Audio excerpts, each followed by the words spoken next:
Hey everybody, it's Jason Blaha here, just sitting here drinking my morning coffee, looking sexy as hell as usual. And thought I would get a live stream going. Change the thumbnail. I didn't like the first thumbnail.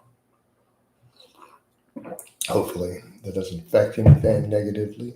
Hopefully this hits people's feeds. Should be. We only did 3 pieces of content yesterday, and they were all live streams. So we shall see how this goes this morning. But thus far, nobody. There we go. First viewer. Took a minute or so. It's pretty early in the morning still, so that's fair. And yeah, I think that's fair. Got good views overall yesterday, though. And yeah, these take a little bit to really get started. They take a little bit to get started. And so for the people who come in here later, you might have to scroll further too and look at what questions are being asked and determine where you want to start listening. Because again, we don't know how long these take. They could take a minute. They could take 30 minutes to really kick off. Been my experience. It's a little unpredictable. But in the meantime, I'm going to do some of my other posting. All right. I'll do some other posting.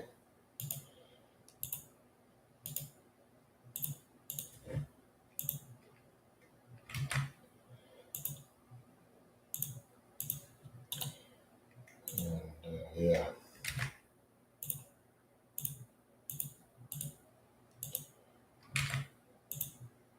Gotta get on some of my Facebook posts going.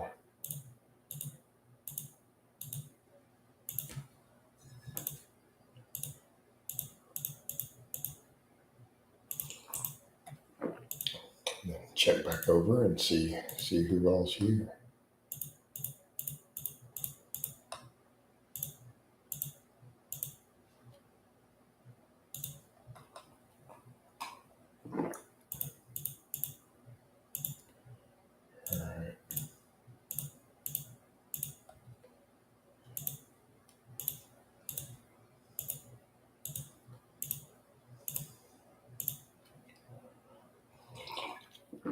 Starting off a little slow. We're getting a few viewers. We're not getting any regulars.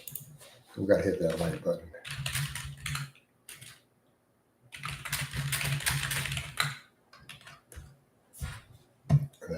That'll get it into people's feeds.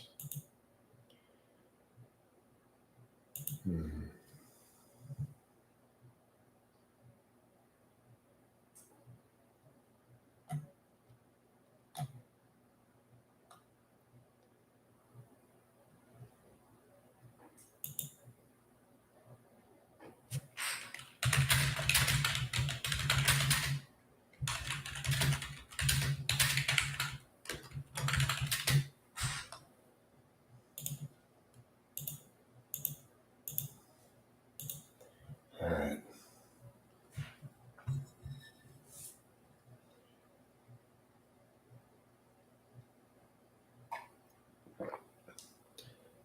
Monday mornings are slow on these, I've noticed. Sometimes it takes people a bit to get in.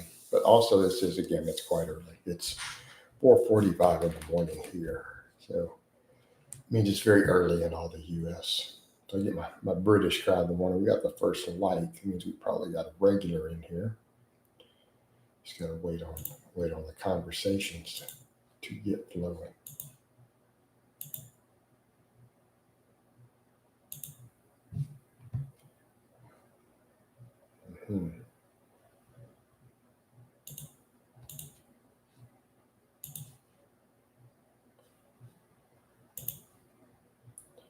Peppermint, what's going on, Peppermint? How you doing, man? Waking up here? Waking up? Watching this while getting my steps in. Good, Nico. Well, hopefully we get some good conversations in here. Yeah, Peppermint, I'm definitely going to need mods because do my applications. Well, hop in, coach. Good stuff. Good stuff. So Peppermint, we definitely going to need mods because that guy who we banned all day yesterday in all the streams, It was the same guy over and over. Like, so he's obsessed. Because that same guy, he's been jumping in again. He started messaging me again on the thing. I mean, he's a normal guy we ban, but his MO changes just slightly. And I've noticed that. You know, pretty much my number one problem. Like once that guy goes away, and two of the guys who make content, I don't think I have any real stalkers outside. No, Peppermint. I'm sure that guy is my main obsessed guy. Although, and I'm not trying to be too suspect, but I sure noticed that all of a sudden that guy returned the second Rufio was banned.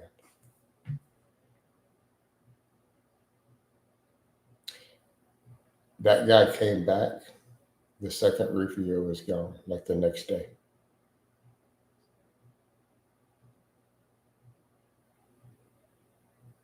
Well, I'm not saying for sure, but, just kind of putting that out there. Not only that, but the guy started messaging me in my DMs again. So, yeah. So, gave him an outlet. Gave him an outlet, possibly. Yeah. Mm. But let's talk about other things, guys. All right, let's talk about other things.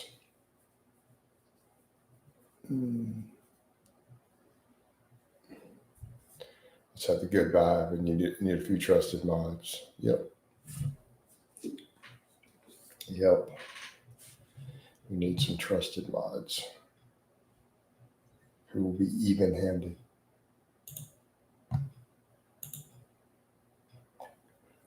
And that was my big concern. I didn't want people to have the ability to ban, but then I realized I can limit mod powers. All right. Main thing, I didn't want people to have access to really being able to ban a lot of people. You put them in timeout. So we got 2 regular mods. We're going to add some others. But they got to be responsible. Yeah, timeout's good.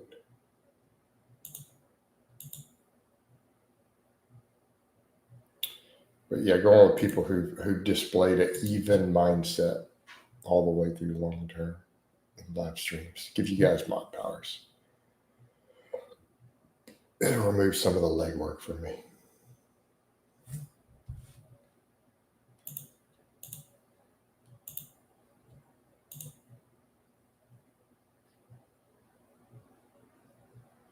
All right.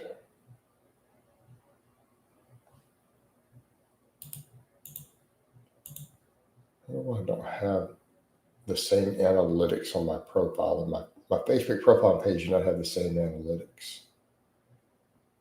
And I don't know why.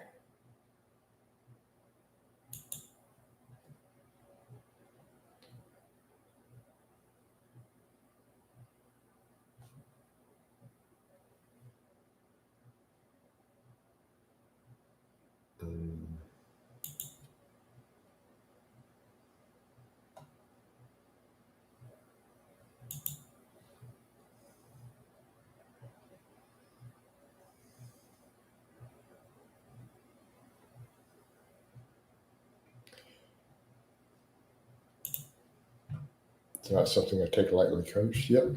There we go. Well, you're in here a lot. You're in here a lot.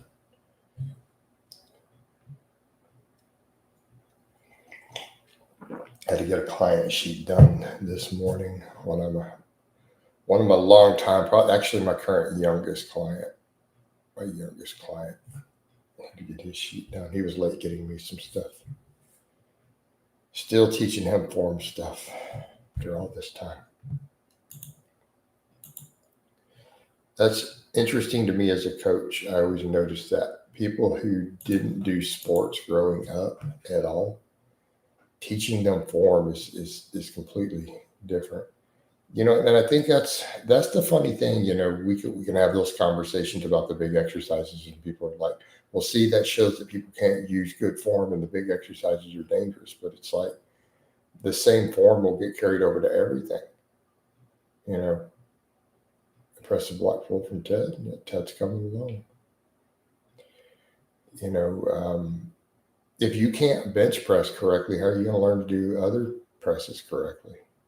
A lot of the same rules apply.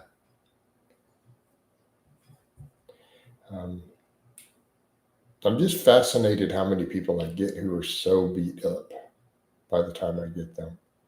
And when I say they're beat up, I don't mean 40-year-old dudes. It's dudes in their 20s have all these pulls and strains and injuries, and but then you see their movement patterns and it makes sense. Yeah, it's funny how the big three are not difficult at all, but they are. I mean, training in general just does not come easy to people in terms of yeah, but so many can't do them properly, right? I mean, I had a guy who's been lifting for years and years. I'm working with right now. Even played college sports. Teaching him to perform a deadlift, I had to make a tutorial for him because I was describing it and he couldn't do it. Like when I would type it all out in Messenger, right? I typed it out in Messenger, and then he would send me, "Does this look better?" In a video, right? He would be deadlifting with the bar an inch in front of his toes. So I literally had to make a video example and show where the bar had to be over the foot, because I told him it needs to be mid-foot. So no, maybe 1 inch in front of your ankles, right? That's what I wrote. And his pulls would be all the way out, looking like a barbell row, like all the way out in front, fishing pulling it up. But I see stuff like this. Like this is really normal for people who haven't learned. And so, you've got to wonder how many people who start lifting haven't even read something like Starting Strength. You know?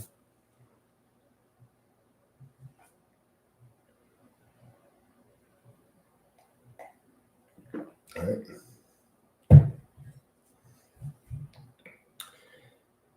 We see it all the time. We see dudes deadlifting and stuff, the bar not mid-foot, way out in front, fishing pulling it. Right. Well, I have a work perspective too.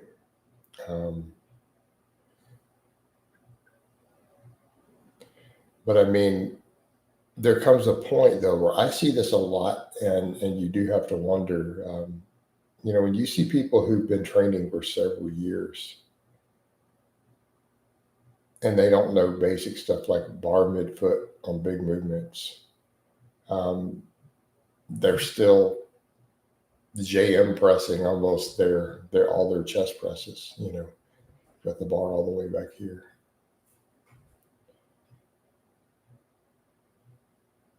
I don't have thoughts on FitX Fearless.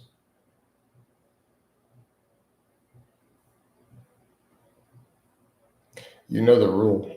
Could you tell me who this is?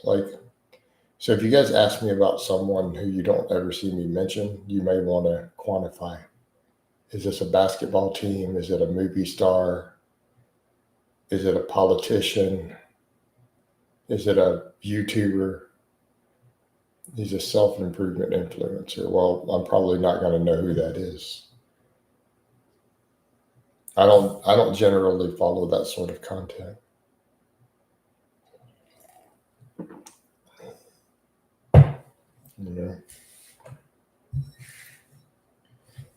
And self-improvement doesn't tell me anything. What type of self-improvement? So dudes will say that, and they'll be like, is he a motivational speaker? Is he a fitness? Does he teach training? Does he teach you lifting? I don't find it interesting. Why would I personally have interest in 30-year-old children explaining to me how to improve my life?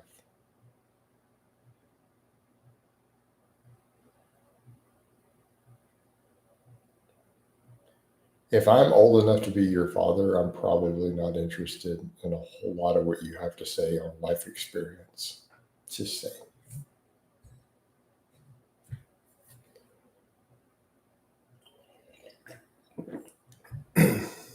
know.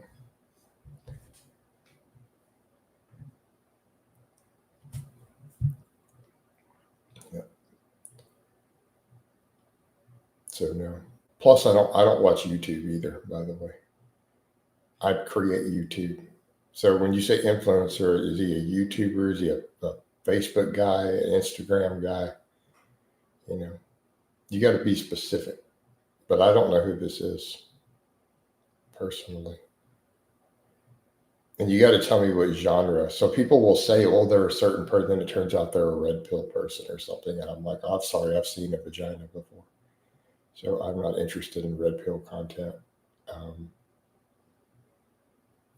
so you never know. Like you get a lot of these stuff, and it turns out they're basically Tate Bros or Manosphere nonsense, basically promoting inceldom. Um, so I don't know. Obviously, a medical question. Tip for someone suffering from ED. I don't know. I can't help you.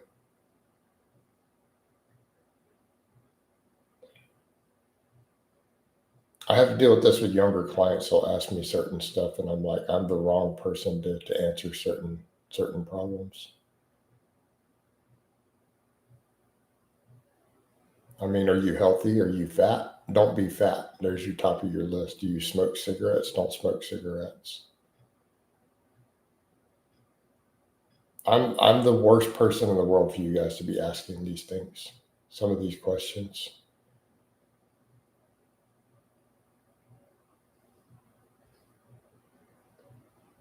Um, So pin some testosterone and lose fat and stop drinking. Done.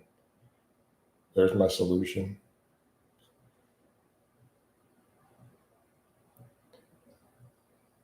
You know. But here's your thing, band man. You're asking this without any data.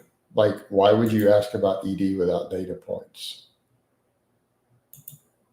So write everything out. Like if you think someone could find out why you're having these problems, why didn't you list your age, your weight, your body fat, what substances you use? You know, like you didn't address anything. I mean, high blood pressure is one of the biggest causes of erectile dysfunction. So you didn't list any of your health stats.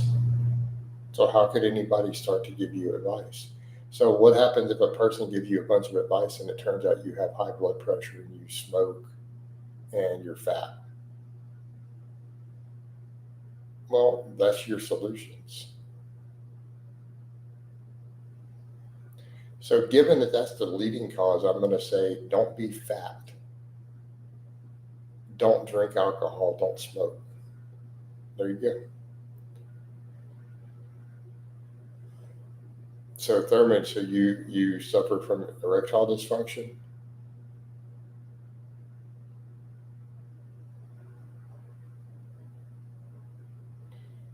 Um, he was talking about help with his erectile dysfunction. So Bandman, okay, you're 290 at 5'9", natty. Okay, well you're fat. That's probably the biggest factor, dude. Lose weight. And I'm not being mean. I'm just telling you. This is what your doctor's going to tell you also. Oh, okay, those are your stats. Yeah, right. So Bandman, this one's very obvious. So if you go to your doctor right now reporting ED at your age, he's going to look at your body weight. He's probably going to look at your blood pressure and be like, you have high blood pressure and you're obese. There's where you start.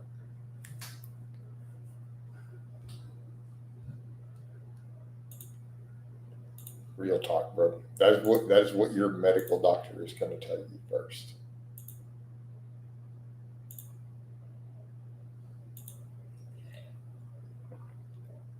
What's going on, Sean? Hey, Sean, please no weird questions today. We'll be right back and we'll get some coffee.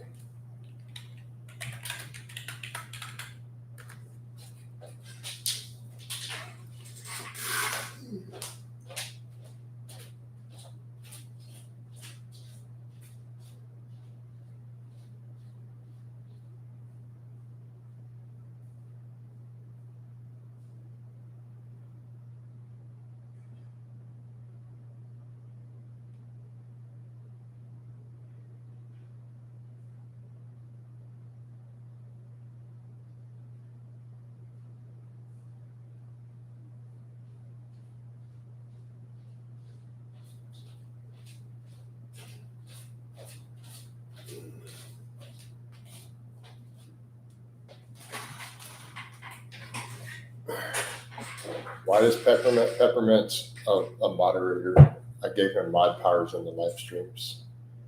He's been a consistent, regular person in my live streams for a year who has a good, even temperament. So I gave him the ability to put people in timeout, especially when I get up and get coffee. So I have 2 moderators right now.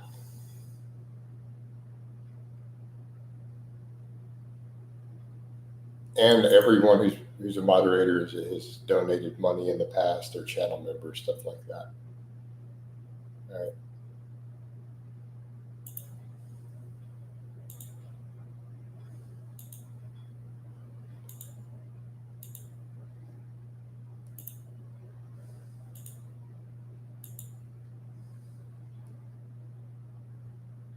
Yep.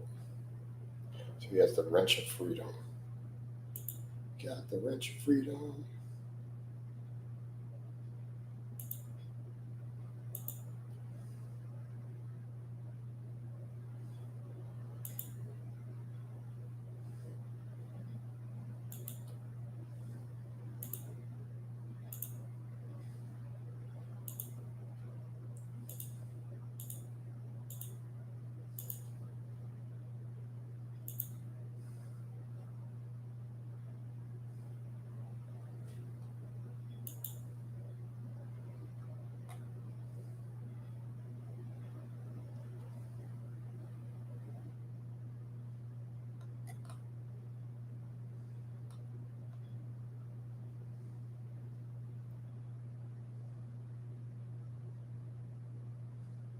Just a second here, guys.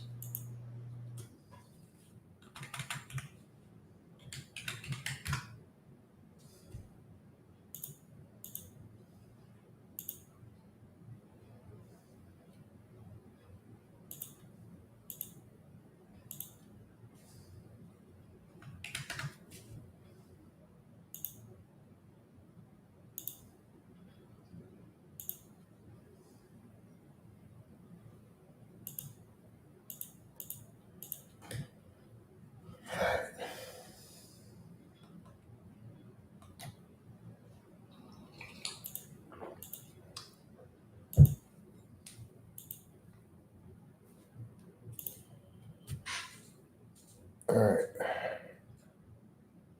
Hey, Jason, good morning. What's up, Jay? How you doing? So Sean says, Jason, I'm seeing this girl at the moment. We have compatibility, but I'm sure of chemistry after how many dates do I know? You'll know after one date.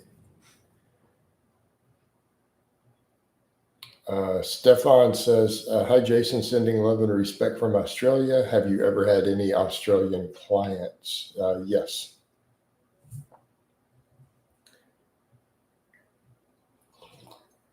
As of now, I have 0. I just lost my last Australian client about 2 months ago due to everyone's broke over there, man. All my Australian clients can't afford coaching or don't need it anymore. So I want to see how many Australian clients I've had. I'm going to try to remember. Okay, 1, 2. I'm trying to think how many I've had in the past. Had both those guys. And him. And right, yeah, Tava.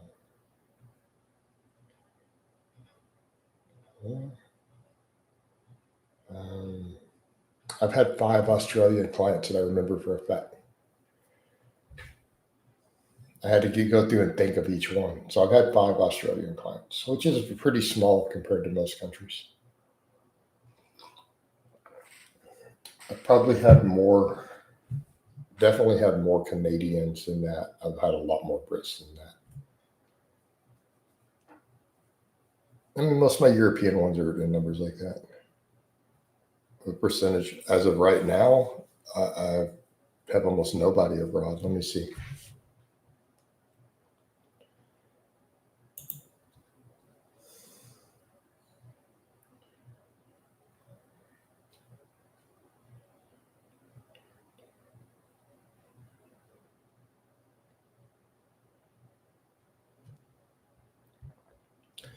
What are we counting as abroad?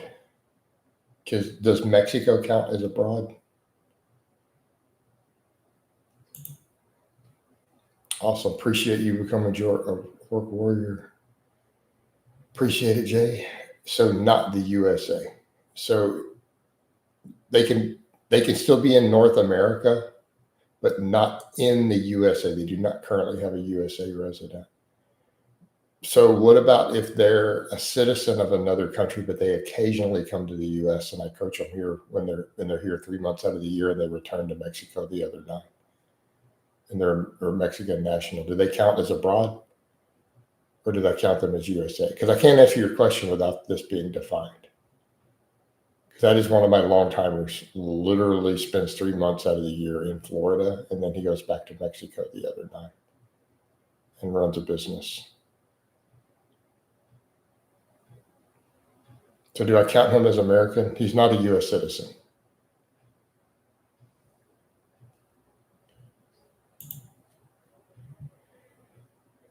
Normally, historically, up to 50% of my clients are non-American. As of right now,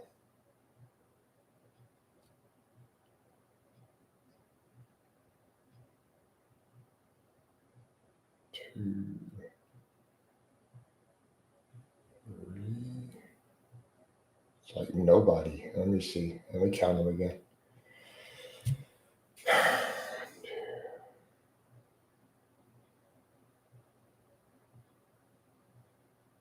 I only have 4 who are non-Americans right now. It's like non-existent. No, I've never met anybody from any of those countries. Yep, Jay became an Orc Warrior. You're awesome, man. Thank you. Thank you for signing up there, Jay. So yeah, dude, I only have 4 clients who are not Americans at the moment. That's it. 2 in the UK, 1 in Germany, 1 in Mexico.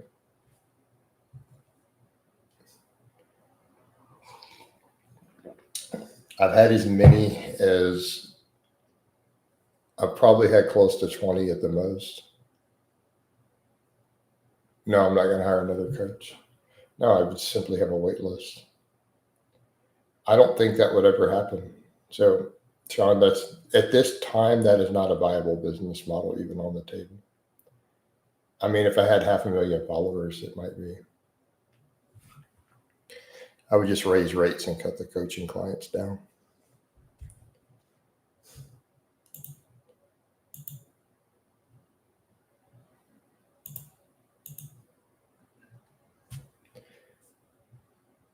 Those people would pay it. That's the interesting thing. I had clients who were happy to pay 300 when I was doing that for a while.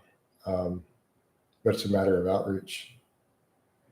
The most ridiculous. I mean, have you not seen Greg Doucette's coaching prices?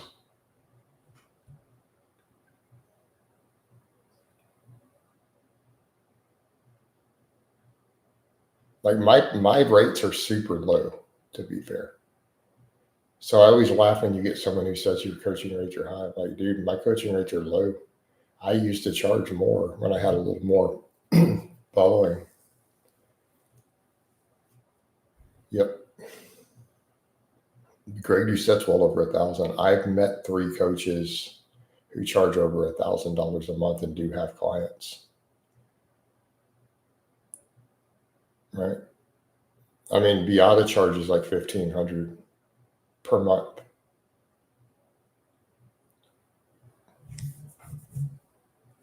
But he actually has clients. There are people paying it. 500. I do $100 consultations. We have $500 for a consultation. Right. But the reason he gets away with it, you have 1 million followers. Think about the funnel. So how many of Doucette's followers make that type of money? Right. This shows the scale. Hey, Sean, that's a really weird conclusion. That's not even a reasonable line of thought. Again, we're back over to your issues bleed through, man. That's not a reasonable line of thought. It's celebrities. Celebrities are a tiny, tiny, tiny, tiny segment of the population. I think you just mean wealthy people. Most wealthy people are not famous at all. So,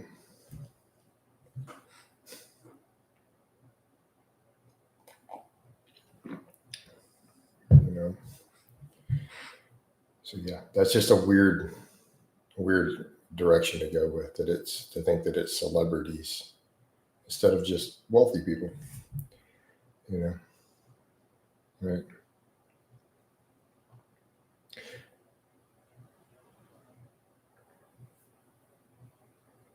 I don't know. I wouldn't even know. Hmm, I wouldn't know. But I think that shows economies of scale. So that's what we're looking at is, when you have that big of an outreach and you have enough people interested that you can get people who can afford it. Because quite frankly, if someone makes half a million a year, there's no coaching rate that's too high for them. Okay. So think about what people pay for in-person trainers all the time.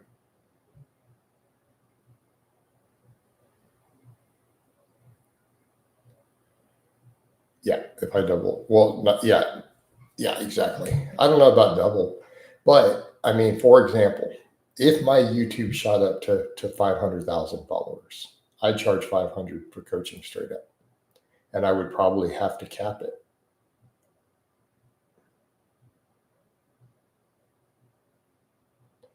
You know,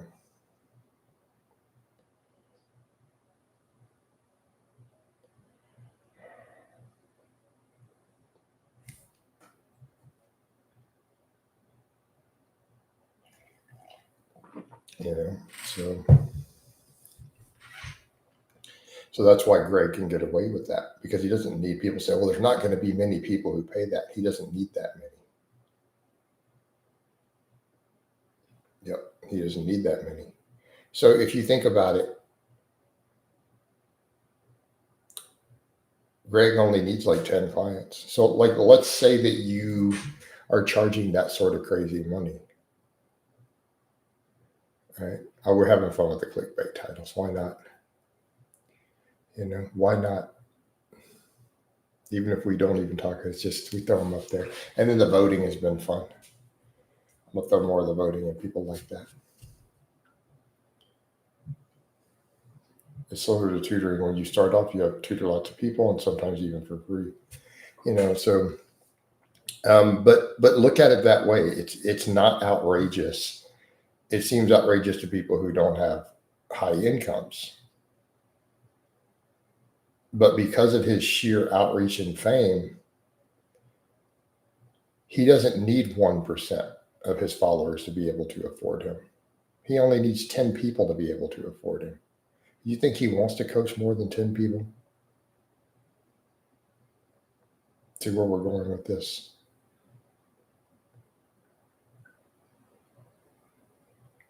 Right? So if he coaches 10 people at that money, that's $15,000 a month for a part-time gig on the side. Same thing, $500 an hour for consultations, right? How many of those does he really need to do?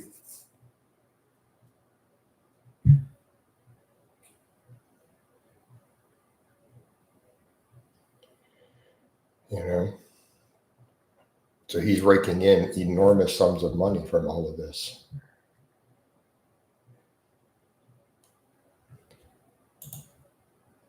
Again, I don't think people understand how much money these influencers make. So this is why I laugh at the nonsense of why would they be a fake natty? So I mean, even take Nippert. Look at his following. Like, do you guys understand Nippert is wealthy? AI is not capable of taking over a person. Hey, if you go, I think that sort of idea is insane.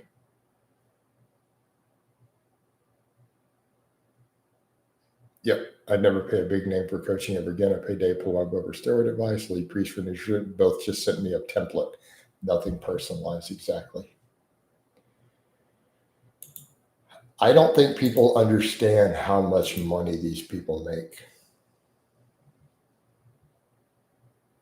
I don't think people understand.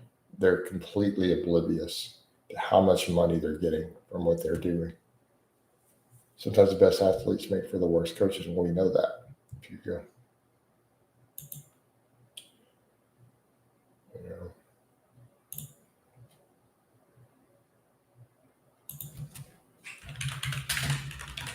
So I mean, let's use a perfect example. We've been discussing Nippert, right? 7 million. Okay.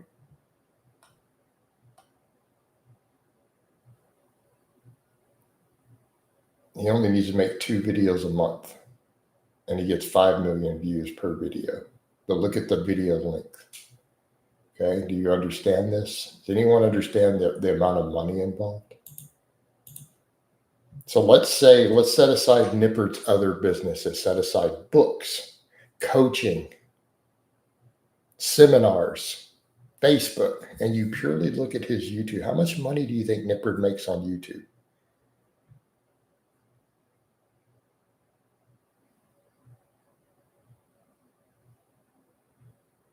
Right. Hiring a celebrity coach is like going to people to see Joe Rogan live for stand-up comedy, right? Yeah.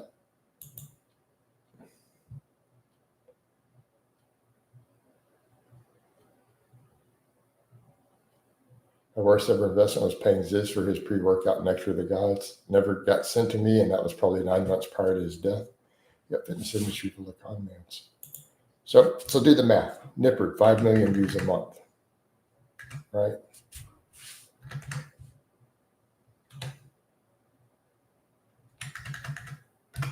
Assuming he makes $5 per 1,000 views. Okay, do the math on that. Nippert easily clears, just YouTube ad revenue alone, his take home, not his. This is what they pay him in direct deposits. Minimum $25,000 per month. Minimum, US dollars, 25 grand. That's $30,000 a year. I'm sorry, 300 grand a year only from YouTube.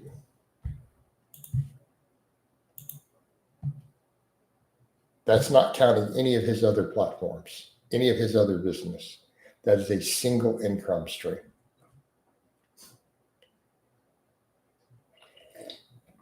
So this is crazy to me when people say this stuff. Well, why would these people lie? Why would they be fake natties? Why would they do any of this? I don't know, man, for that sort of money.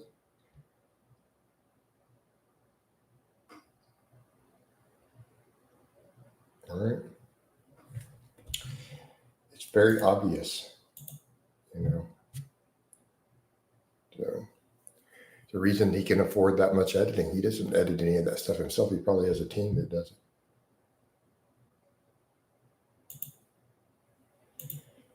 You're like, there's 50% of that. Maybe. You do realize that still puts him in the top like 3% of the population. It's top 5%, right? Even after the taxes. All right. Yep, sponsorships, everything.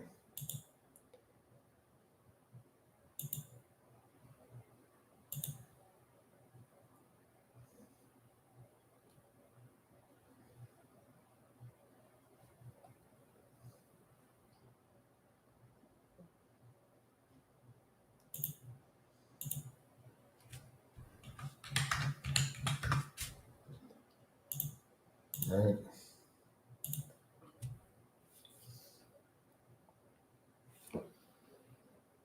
Thurman, I don't believe you that you use steroids.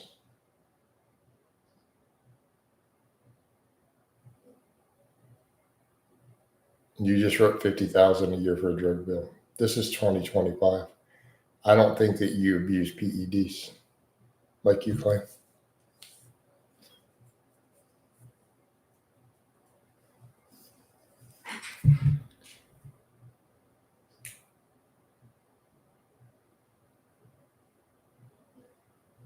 right? I thought he said he was to be. Oh my God, guys! None of these guys are natural.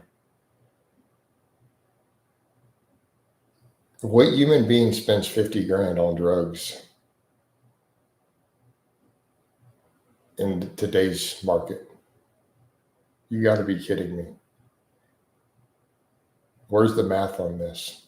Okay, number one, Nippard's connected. Nippard is not buying from the local gym bro. He's not buying from Paco in the gym locker room. Okay, where's your math on that?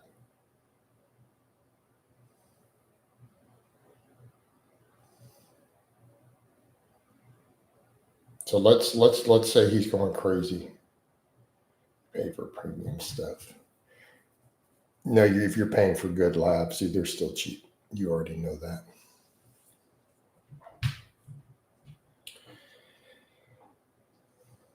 So what do you think he's using? So I want to know. I want to see the math on this.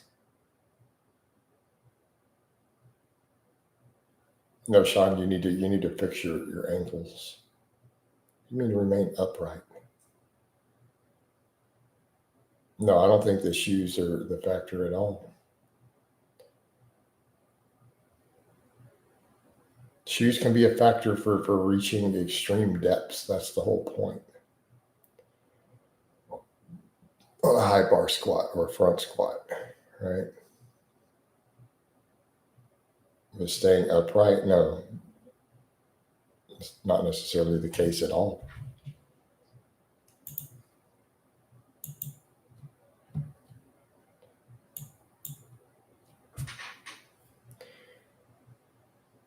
$25 fat-free mat. You do understand that's not really been done.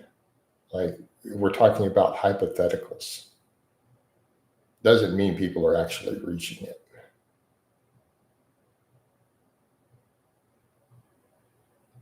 Why does Nippard need masking agents exactly? I'm just shocked at the math. Nobody's spending that kind of money. None of these bodybuilders are spending that. Mr. Olympias aren't spending 50 grand. So why would Nippard be doing it? That doesn't make any sense there, man.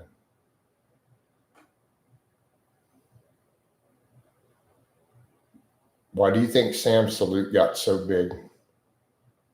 And people have lost the plot here. Why do you think guys like Sam Sulek get so big, who was still living in a tiny apartment and didn't have much money, and yet he was able to get that big? We don't live in that world anymore. Okay? We don't live in that world anymore.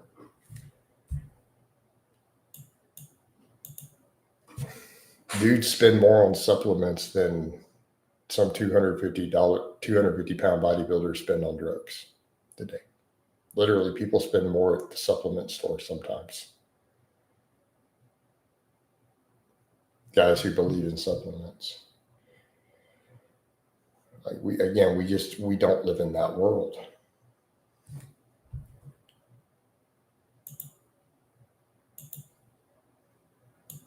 Right?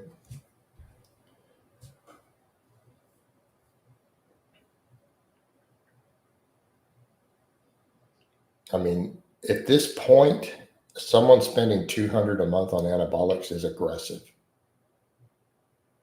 So I'm going to take it down to $2,000 or less per year.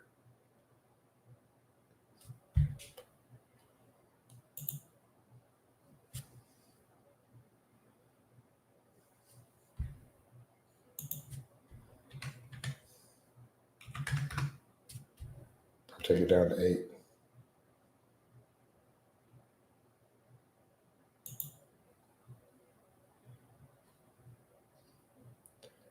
Yep.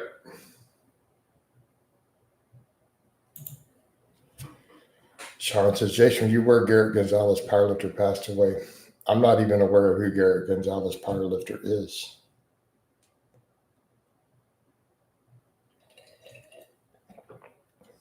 Whoever this person is, I don't know who they are. I hope they rest in peace. Right. Yeah, because I moved to cheaper countries. I'd move to the United States, man, and get your gear cheaper. And really, it's still, most of it's still the growth hormone. Yeah, I don't know who he was, dude. You know, I mean, really, do the math, guys. Like, so let's say I wanted to go crazy aggressive on gear, right? Like right now, I just jumped up and let's say, man, I want to do 2 grams of testosterone a week, 100 milligrams of tren a day, so 2.7 grams, crazy aggressive, and throw 8 units of growth hormone in every day. What do you think the price tag would be on that? Like, what do you think that would cost me?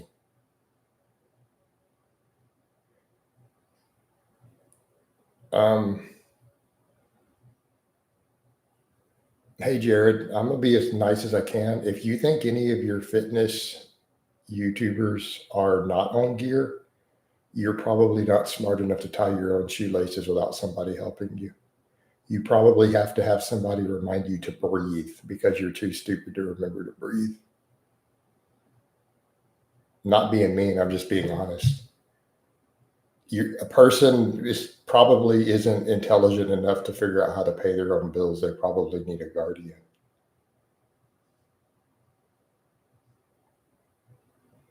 I can't comprehend a person thinking any of these people are natural and actually being intelligent enough to manage your own affairs, pay your bills, work a full-time job, other than maybe Omar, that's about it, dude. I can't comprehend a person of average intelligence being that dumb. I'm just being honest with you guys. Not trying to be mean, but I can't help it. I just can't believe people are that stupid. I cannot comprehend it. That they're even willing to enter, like that they actually make these arguments. Like, what is the chain of logic behind why you think any of these guys are natural? It doesn't even make sense. It doesn't mean they're dumb. No, it means that they're naive, because normal people know, before you get involved in the fitness world, you all know what steroids look like, right?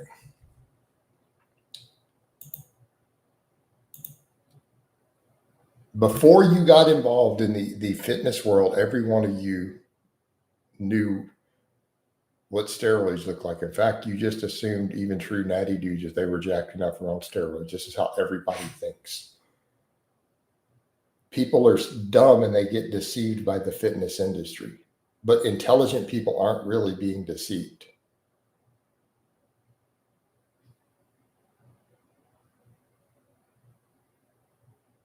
No, I get annoyed by it because I feel like I've put out content. I've given you guys data for 12, 13 years. And I'm just over this whole, I think this guy, I'm just done with it, guys. Like, I'm harsh about it because I've educated the public on this for like 13 years.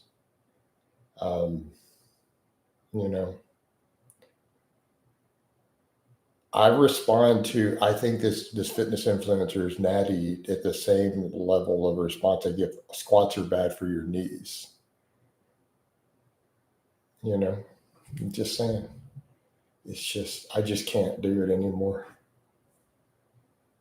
Right. Exact peppermint. Thank you. You guys have to realize Coach gets this every day. I've been telling you guys for 13 years.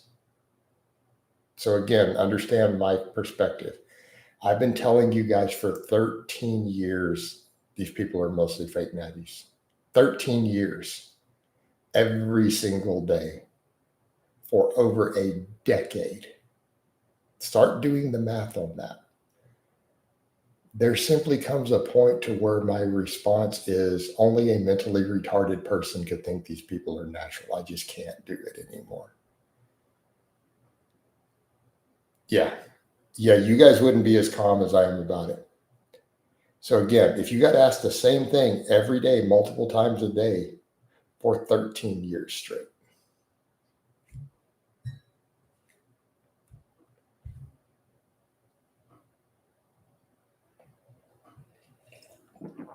So basically, I hear the question, Jazz, I'm really dumb and naive and got tricked, is what I hear over and over and over. I'm really dumb and naive and I got tricked. I'm really dumb and naive and I got tricked. I'm really dumb and naive and I got tricked. I'm easily fooled. That's what I read the questions all day. Man, I'm really naive and gullible and I got tricked. I'm really naive and gullible and I got tricked. Did you know that I got, hey guys, am I gullible and naive and did I get tricked? That's basically how they read at this point. That's just how I read them, man. That's what I see. I'm really gullible and naive and I got tricked. I'm really gullible and naive and I got tricked. I'm a tap over something else. I'm really gullible and naive and I got tricked. I'm really gullible and naive and I got tricked. I'm really gullible and naive. This is basically kind of all day long for me. Just being honest, guys. Unfiltered being honest. This is what I read. Yeah, that's okay, guys. Damn. Maybe you guys shouldn't be so gullible and naive and get tricked.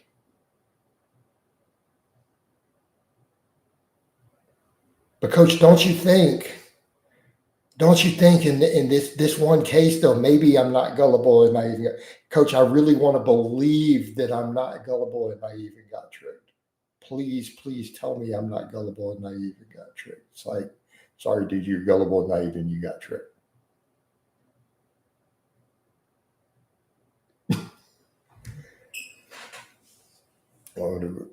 Prison wallet, man. That's right. Dingus says, I wonder what Callie had to do to get his stack in prison, man. He got to bring it in the prison wallet, bro. Oh, I was in prison and they offered me some D-Bowl while I was in prison, man. And I said, what's that? And they said, it'll get you big, man. And I said, I'm already big, player. Ha ha. That's a direct quote, word for word, direct quote of Callie Muscle.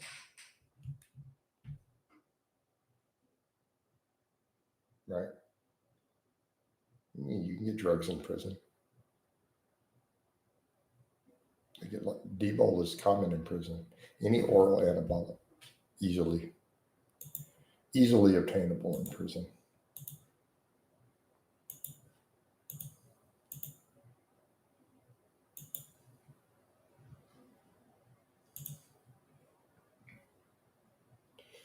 Yeah, those are the rules. Hold on, let me get another little post going.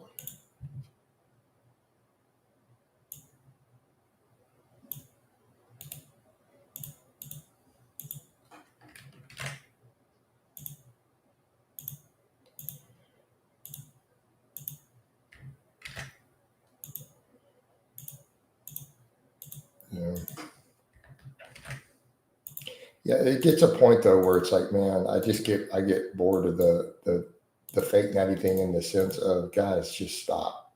Like, none of these guys are natural, and there's no reason for them to be. Like, it doesn't even make sense.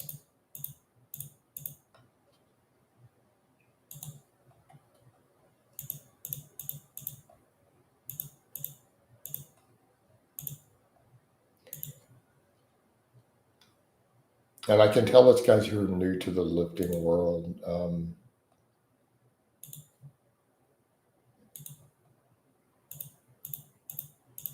Because people don't always understand that if you're actually jacked, everyone just tells you they're steroid stat. That's how it works, guys. And then you realize how many people do gear. I think people have lost the context for just literally how many people are on steroids. Right? Oh man. Thoughts on Cali Muscle. Why do I need thoughts on Cali Mud? Tips for someone getting jumped and beat up. You should be strapped. All right. I don't have tips for that, man. I'm not a fighter. I'm a self-defense guy in the sense that I'm a gun guy. I'm extremely I am obsessively pro Second Amendment. Right? I don't give fighting advice other than to go take a tactical handgunning class. That's my advice. I think every grown man should carry a handgun and be trained. That's what I believe. Right? What's his name? Chuck Basher. Yeah, Cali Muscle was Chuck Basher. It's dumb kids who don't know any better, right? Pretty much, dingus.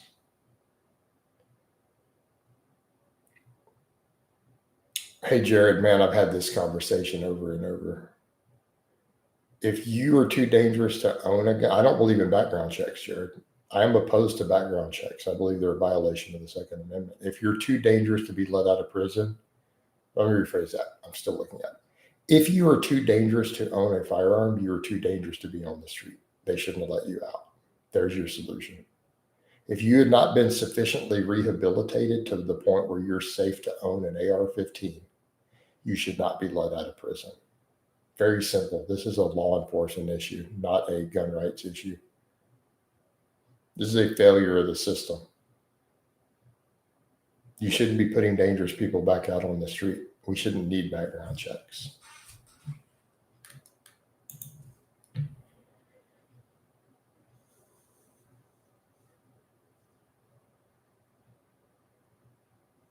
All right, I need coffee. So Jay, that's my advice.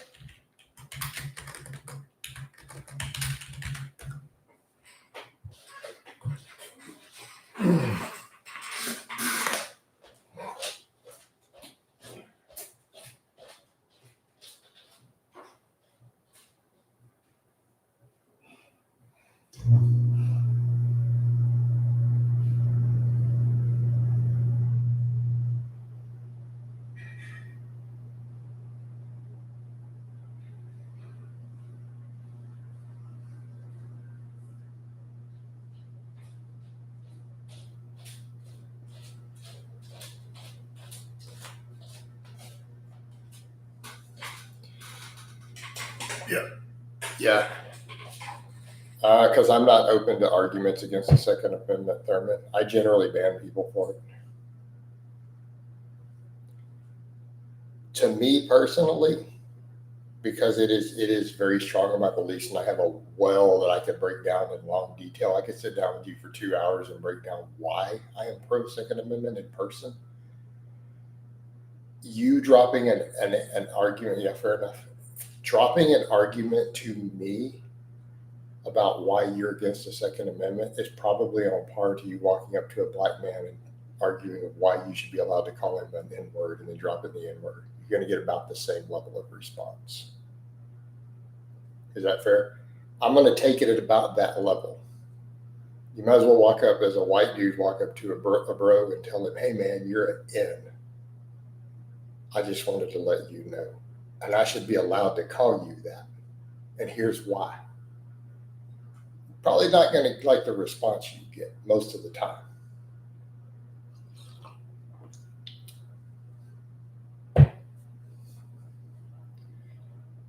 In real life, I've also looked at someone who tried to argue about it. And I'm like, well, you can get the fuck out of my house. As a guest in my house one day at a get together, I threw him out of my house. Right? So it didn't go too well. Jared says, no, my fellas over 10 years old and staying out of trouble, right? So, Jared, have you looked into getting it restored? Yeah, that's a one topic I'm not going to debate because I don't want to debate it over and over. It's one of those I could hash out in detail with friends in real life when it's real time and us just talking, and I can make a hell of a position for it, including arguing with the problems with those other countries.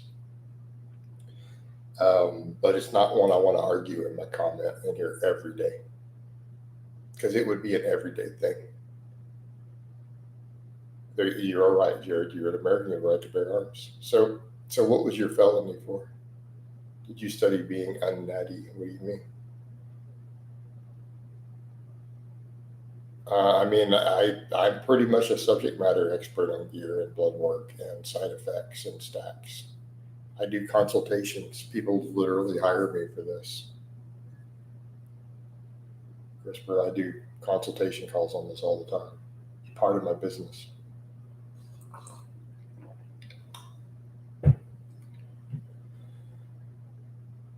You'll get people who come through here through the live streams who will tell you, yes, I have paid him.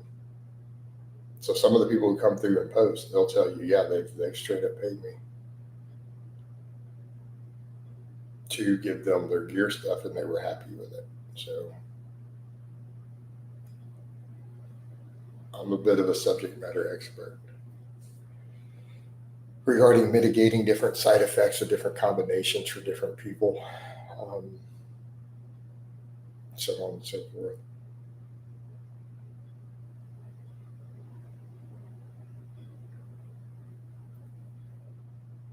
The reason I don't use the extent of my knowledge is I'm 48 years old and heart disease runs in my family. So for me, the side effect mitigation is simply not blast. There's my side effect mitigation. Not really an option.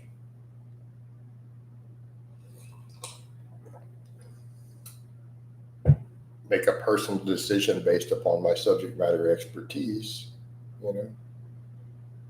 So Jared, you were a nonviolent burglar. You were 17 years old 10 years ago. Have you looked into getting your firearm rights restored?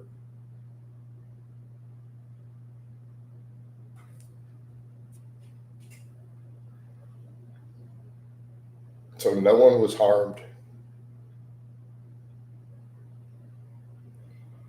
and you were 17, and it's been more than a decade.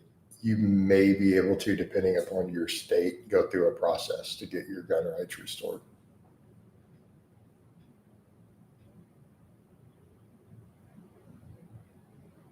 Right?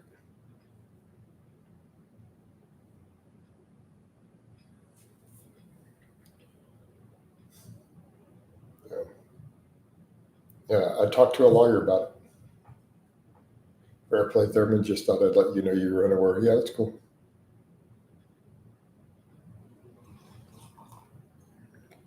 No one was harmed. Yeah, I don't. You'll have to talk to a lawyer, Jared.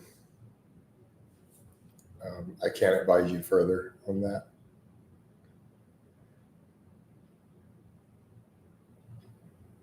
You know?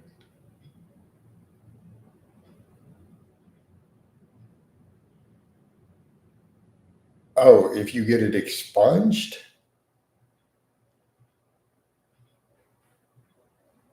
if you get it expunged, it doesn't exist. That's different. So getting your firearm rights restored is a separate process. An expunged record doesn't count.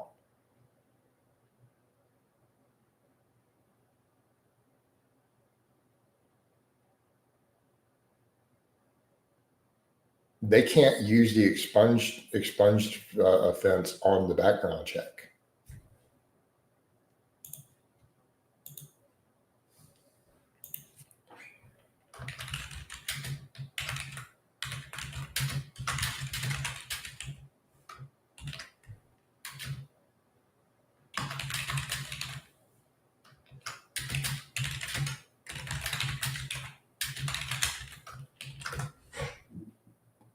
No, if it's expunged, it's gone.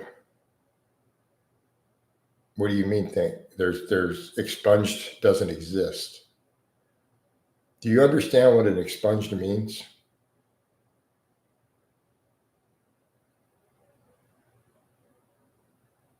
I don't know if Illinois takes it as far as Texas does.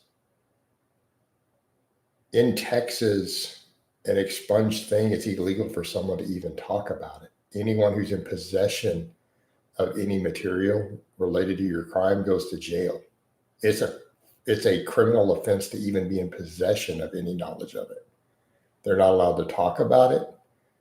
Like in Texas, if you get an arrest or a record expunged, you're technically breaking the law if you even talk about it later. You technically are in trouble if you tell people about it.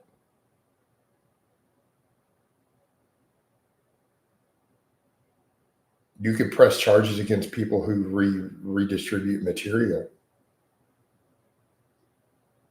Like if they still have old records or a picture or a mode shot, like they've spread it on the internet, they have broken the law to even be in possession of it. So expunged means, as far as the law is concerned, it never happened.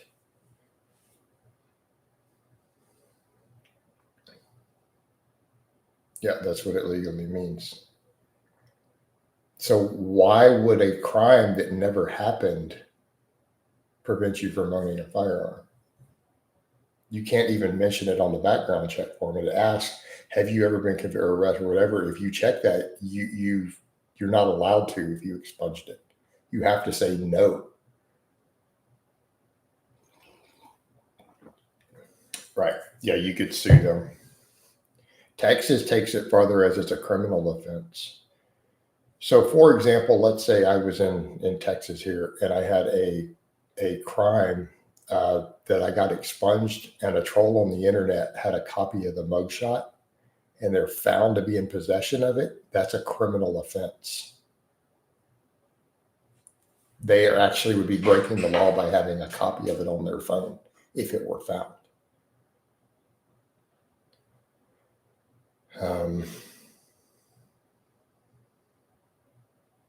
So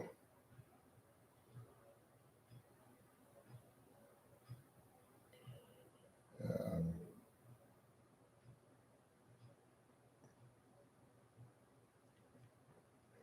hey, Thurman, I have nothing that would prevent me from owning a firearm anywhere in my record, and I will leave it at that.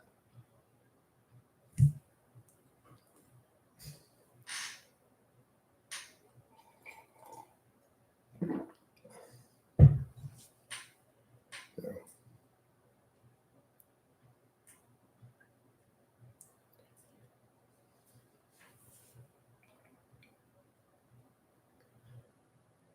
Texas is pretty good about some stuff of when they changed laws, though, of allowing expunction automatic, like allowing it. Right. Well, Texas can't expunge your Illinois thing. Texas is really good, though, about when laws change things that were previously illegal, if they're made legal, of offering expunctions. So they are pretty good about that because they hit you hard on a lot of background stuff. So, you know.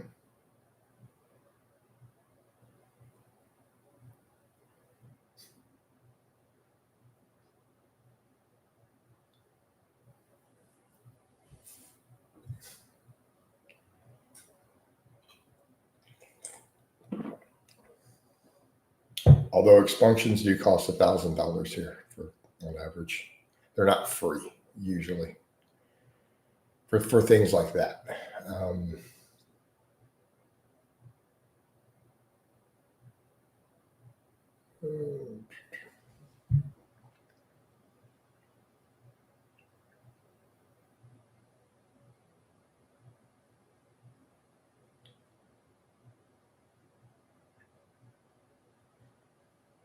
yeah, usually worth it.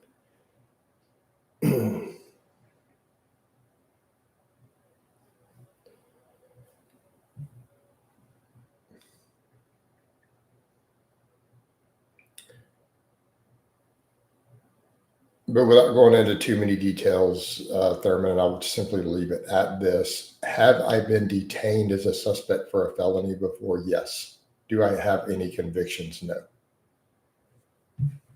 No. I have been detained as a suspect before, though, in a felony.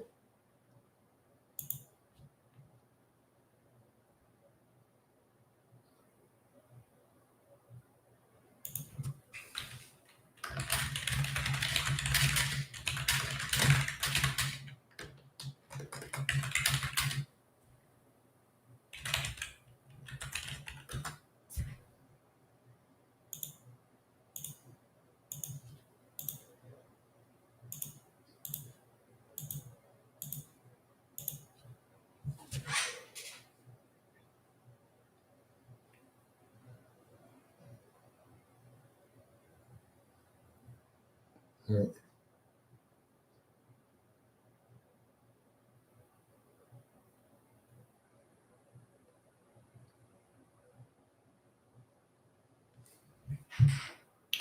So yeah.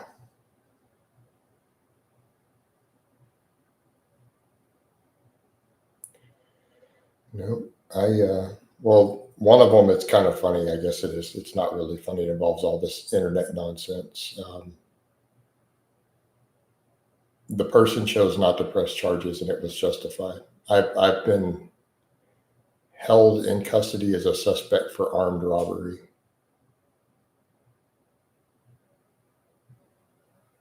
I did it, by the way, but it was justified, and the person chose not to press charges. They realized it was a real problem. We got dropped.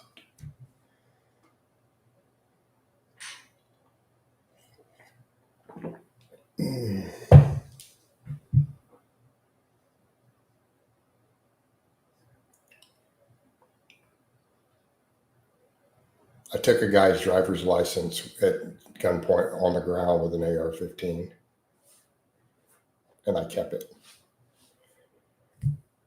I gave it to the police though later.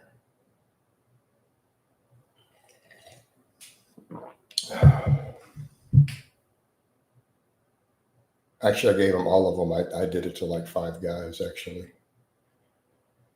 but the one of them wanted to try to press charges, and then he changed it. He realized there's going to be a problem and dropped it. Yeah. So I did do that. Yeah, I did technically rob 5 guys at gunpoint in one day.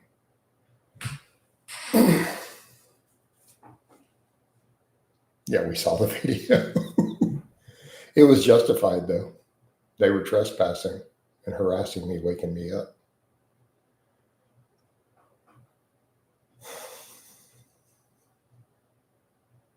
You know, I collected IDs to give to the police because I was going to charge them all with trespassing and harassment.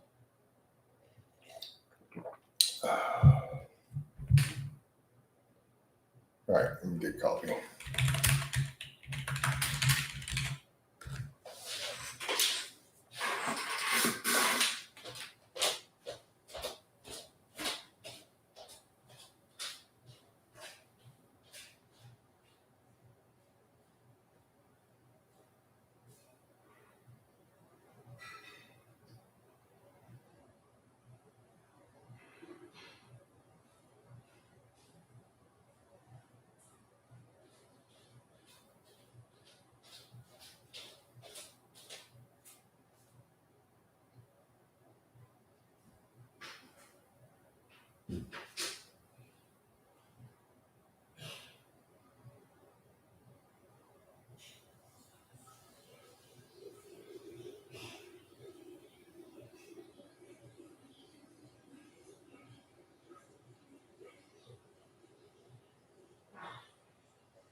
Oh man.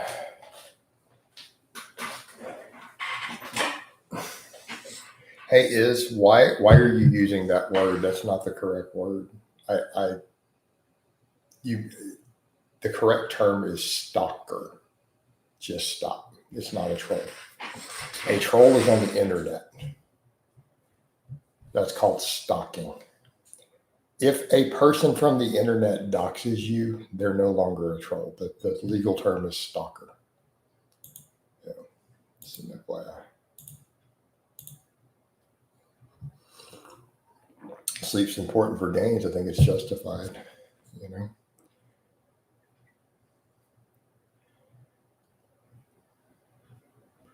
Well, I mean, the other problem is too trespassing in Texas can get you killed.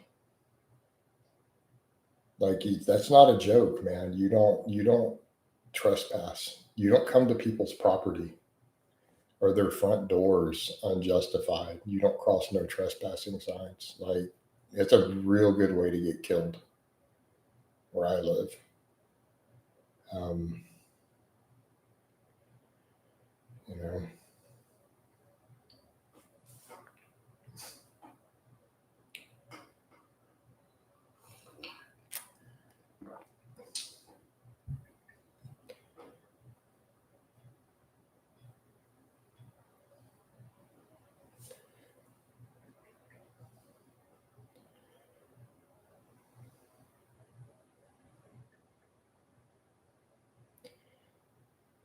you know.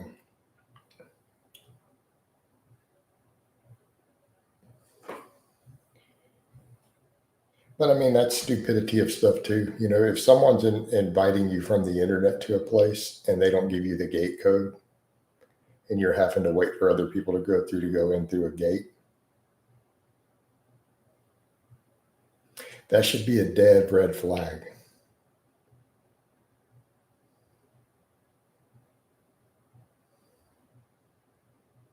And when your text messages back and forth for this sex act include, you're going to have to beat on the door really, really loud. I'm hard of hearing. I won't hear you unless you bang really, really loud. And they didn't give you a gate code. Your spidey senses should be tingling at this point. Man, I just crossed a no trespassing sign and they wouldn't give me a gate code. And I've been told to beat on a door. Just saying. You're probably stupid. And if you get shot at that point, it's your own fault.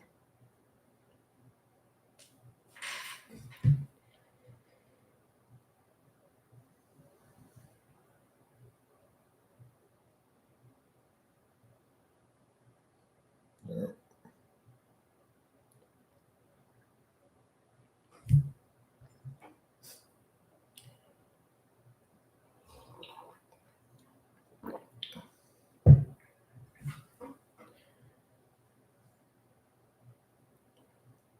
You know.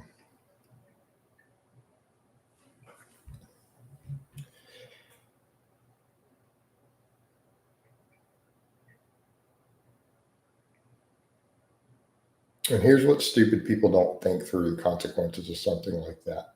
It's like, oh, I can do this anonymously. I won't get caught. Well, if someone dies, the FBI will be required at that point to use the resources to go find you, to track IPs, track proxies. Like, people are delusional if they think that you could literally hide your tracks from the FBI by using a proxy. Come on. You won't know. Mm-mm. All the technology doesn't exist to actually find me. With warrants it can. So, you know, who has time? Hey, Jared. So let me ask you a question. You said who has time? Have you seen the guy who made 30 accounts yesterday to come through all the live streams that we banned over and over? He has the time.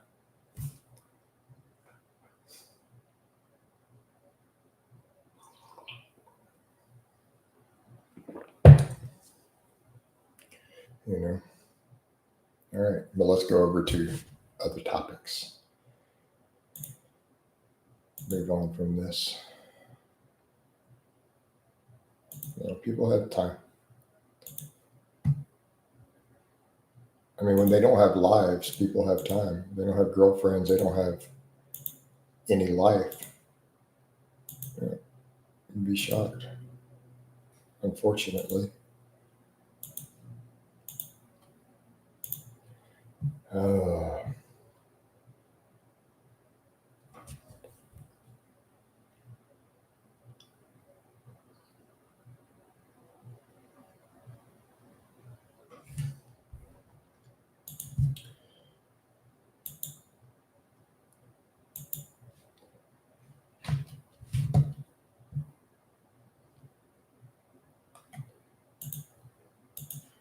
well, there's nothing going on in here. I'm going to go work on some other projects till you guys get some topics started. It's been So when you guys are ready to chat, let me know. I will. Thermos is Jack Doherty. I don't know who Jack Doherty is. So Jack Doherty. I need to Google this person. Who is this guy?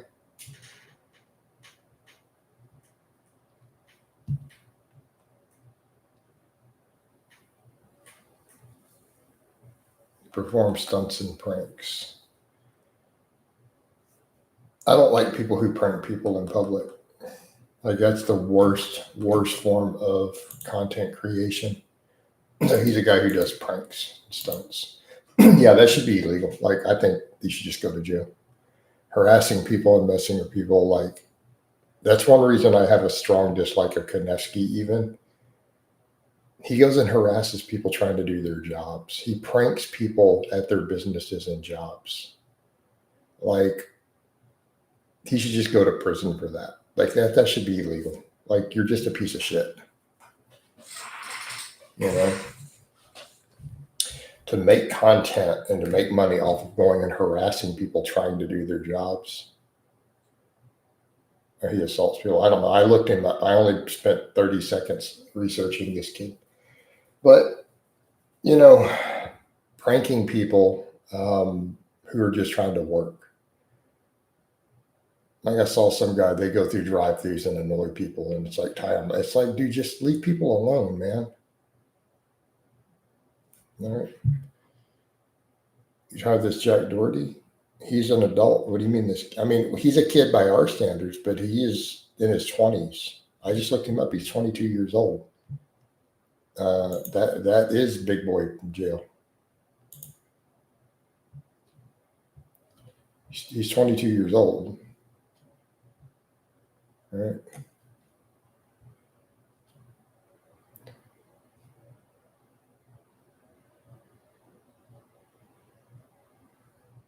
Arrested for drug possession while blocking traffic.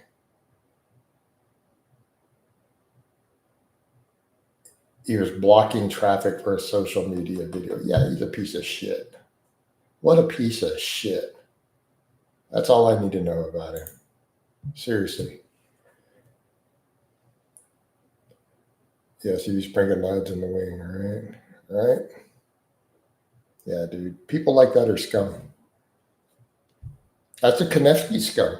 Like Konevsky goes and harasses people trying to work and do, leave people alone. Like that's the worst type of people who people are trying to do their jobs. And these are often not high paying jobs. These are people who might be on the struggle. And you're going and messing with them on the clock. And because they're on the clock, they have to be careful how they respond to you or they could lose their job. See, harassing and pranking people who are on the clock who could lose their job based on how they interact with you.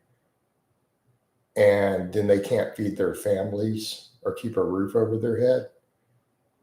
Dude, he should just be executed. He's a piece of crap.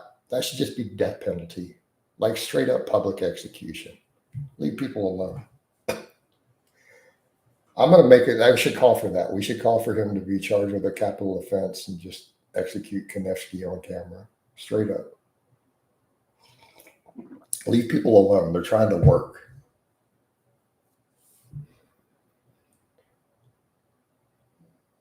All right. I agree, Coach. I wasn't going to say that. But I didn't suggest violence. I suggested a legal repercussion, the law. All right. He's already been told to stay from me. He's tried to say, hey, Coach, can I come up meet? Can I come to your house? He's messaging me officially. And I'm like, I've warned him straight up. That would be the last mistake you ever make. Stay away from me. Do not come near me. All right, we're done.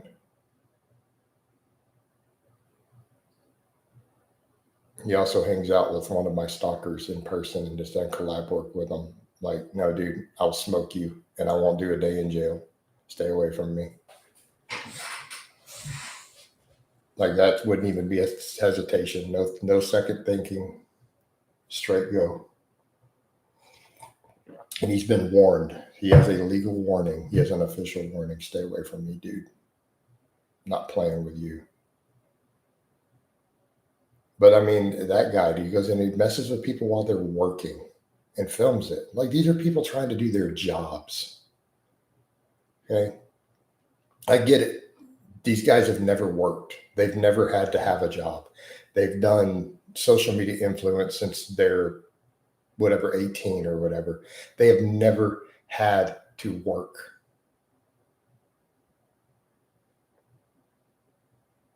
They have no concept. And so then they think it's okay. So this Doherty guy's just like Konevsky then, out here harassing people who are trying to do their jobs to make money, social media content. Okay. Again, people who have never worked a day in their life, they have no clue. And I know my haters like to say that stupid stuff. I'm like, dude, I have literally worked on natural gas platforms. I've worked in chemical plants. I've worked. I've done hard, serious man work. I've worked on a ranch, so don't give me that nonsense. Just stop. But these are all these people. These are people who've never worked a day in their life. And they're just going to harass people who are trying to pay their bills and possibly cost them their job. You know,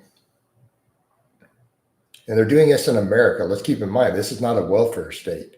Dude, you get terminated at your job because you screw up. You don't have the same safety nets here. Like, you can't play like that. I mean, the UK, I was shocked when I lived there. The dudes just chose not to work and be on the dole. I'm like, you can't do that here. Dudley said today's workouts: push day, press, triceps, flies, military press, split squats. Okay.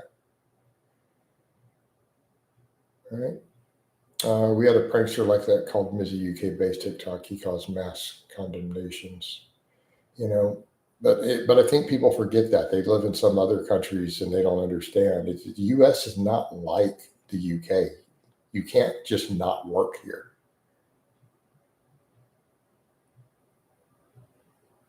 Right? They just care about the clicks. They couldn't care less about people losing their jobs. Right? And that's a problem, man. But these people, you see these pranksters, and I'm like, dude, you're messing. And I see it in the feeds. You're messing with people who have minimum wage or slightly above jobs. These are like lower working class people, and you're harassing them on the clock. You know what? These are people who probably have real stressors in their lives. You know, and you're stressing them out on their job at work in an environment where they could get fired. And like, so let's say one of them responds, all right.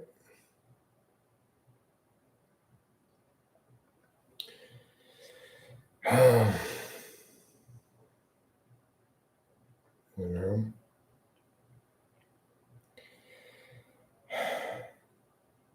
if they get fired for that, they don't just get welfare. This is not the UK. Like, you could be making somebody homeless. Yeah, what if you want to lose your job? They decide to come back and deal with you. Absolutely. That's a real risk you're taking. Why are they working at McDonald's? Maybe they have a criminal record. Might be dealing with a violent felon. And that's why he has that crappy job. And you ever hear harassing him. You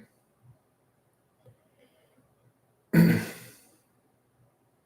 Well, vertebrae, they do it in shops. They do it in McDonald's. They do it in stores, right? So you watch these pranksters. They're harassing people at low-paying jobs. And these are not, big, things like different types of work. But I don't know what sort of job you do. But yeah, a job site. Oh yeah, yeah. You go do on a job site, not a store. Obviously, that's different. Those dudes aren't going to put up with it. You talk a construction site or any real labor. Yeah, no. Just that mentality of men is not going to put up with it. I'm medicine by youth. That was manual labor. They never do that on a building site. Jay Harrison, thoughts on microdosing Cialis? I don't know how much that is for someone who is not experienced ED, but rather like I don't know, Jay. What's the standard dose on Cialis? So I don't really have thoughts on that one. So what benefits are you trying to get out of it? Would be my question.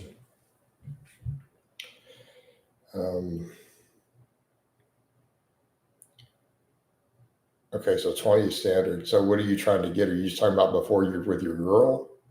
I mean, I guess you could do it just occasional.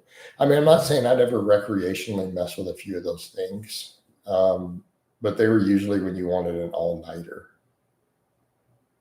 You're going to try to get a recovery. It's not really going to help with that.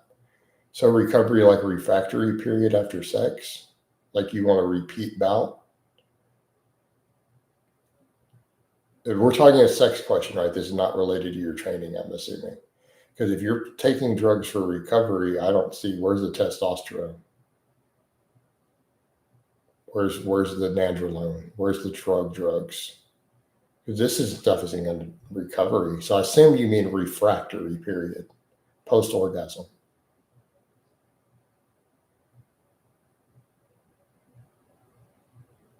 So you might want to be specific what we're talking about. I mean, my first wife used to go get Levitra, like if we wanted an all-nighter, and she'd get half, just cut it in half. I'd do half a tab. Like if we wanted, to have sex all night. We did that like once a month. But I mean, so is this what we're talking about?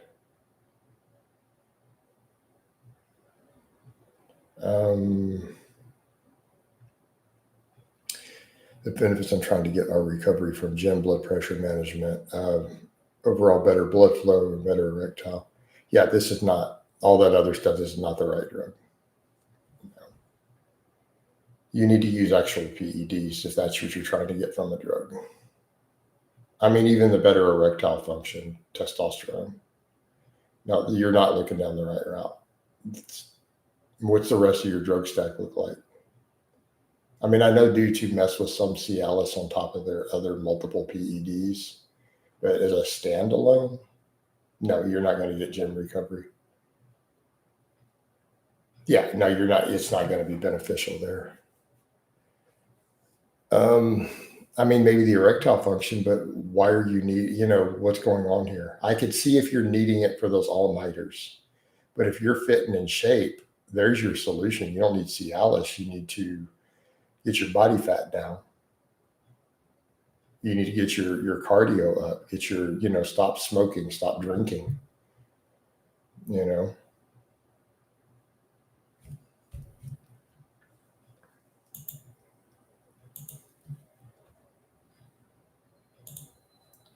I mean, I have some. I've never taken it. I got a bunch for free. It probably expired by now. I got a bunch of Cialis and Viagra for free, and I've still never used it. Um, Had it for years, uh, just stored away. But I mean, that's a use of it, Jared. So my first wife, she's passed away now. Um, she used to go get that, but she was in medical field, so she used to go get Levitra.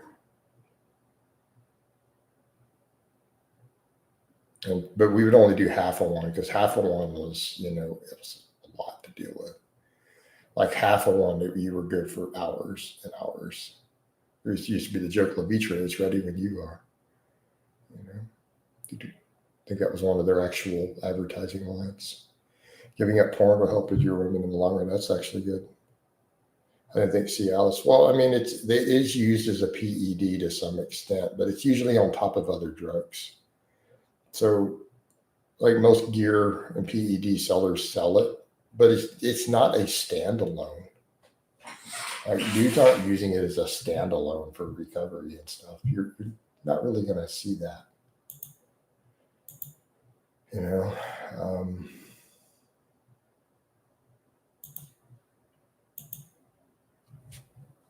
not to any meaningful degree.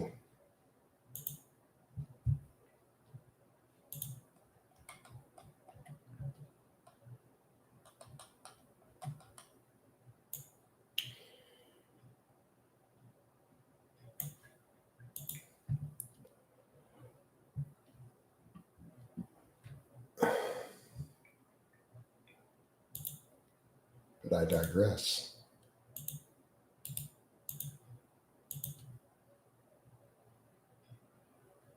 But I think he raises a valid point, man. I mean, can we ask gear questions? I need to be careful with what I say on gear questions.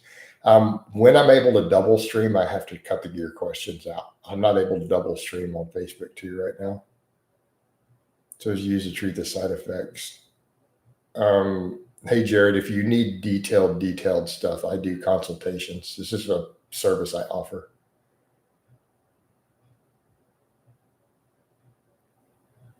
Because it's not necessarily side effects. You shouldn't be having erectile dysfunction from your PEDs, in theory.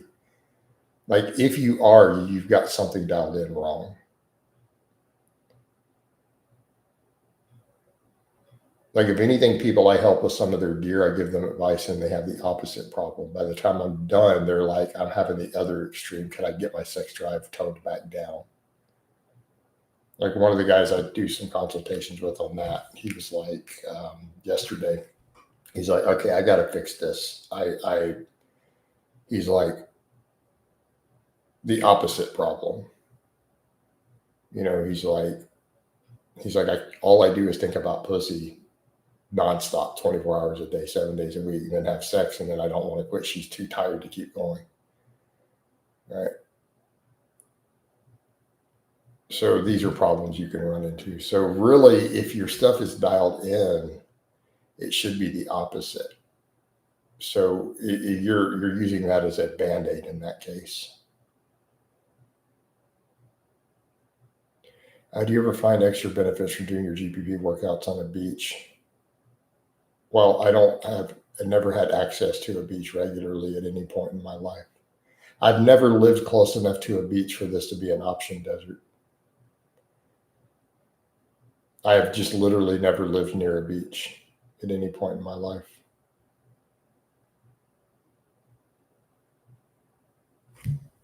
So that answers that question. I don't know, man, dragging my sled. Galveston's pretty far away, Desert. Yeah, it's pretty far.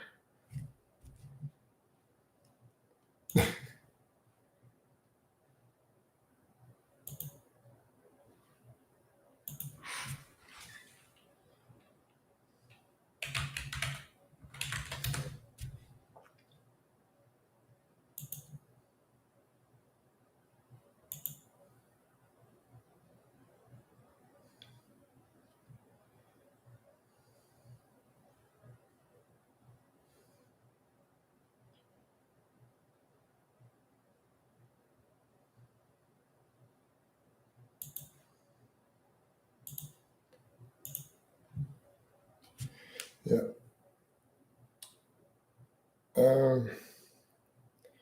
Okay, sounds good. Feel free to plead the fifth on gear questions I ask, and we'll totally understand. Is test only 500 milligrams or test bowl 200, 300 respectively is safer first?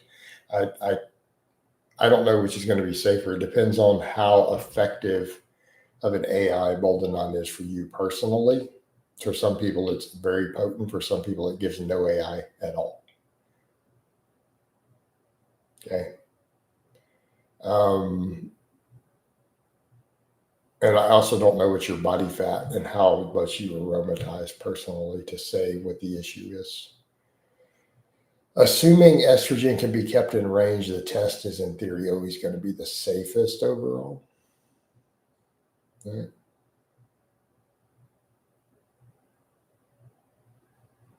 Many years ago, I did one 14-year cycle of testosterone and an anabolic by week 11.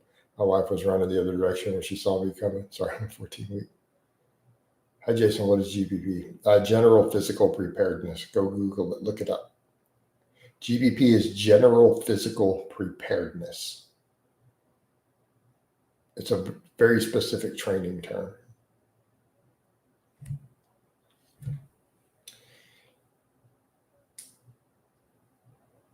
All right. I think the most popular application that everyone will know of, if you want to know what GPP type workouts look like, think of CrossFit. CrossFit is built entirely around GPP. The whole thing is nothing but GPP.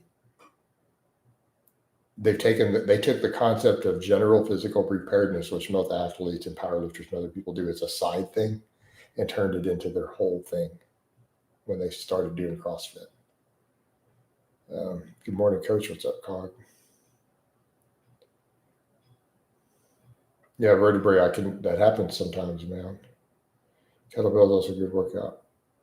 Well, kettlebells can be. They're not automatically. Depends on how you're using them. Like if you're just using kettlebells as normal free weight reps and sets, they're not GBP. Do they have a conditioning component? Now, are you doing 50 or 100 kettlebell swings? Now that would fall under. But just because you're using a kettlebell doesn't make it GBP. Is there a conditioning component? Okay, GBP is generally where we're combining a resistance with a condition component that have general movement carry without looking for specific movement pattern carryover.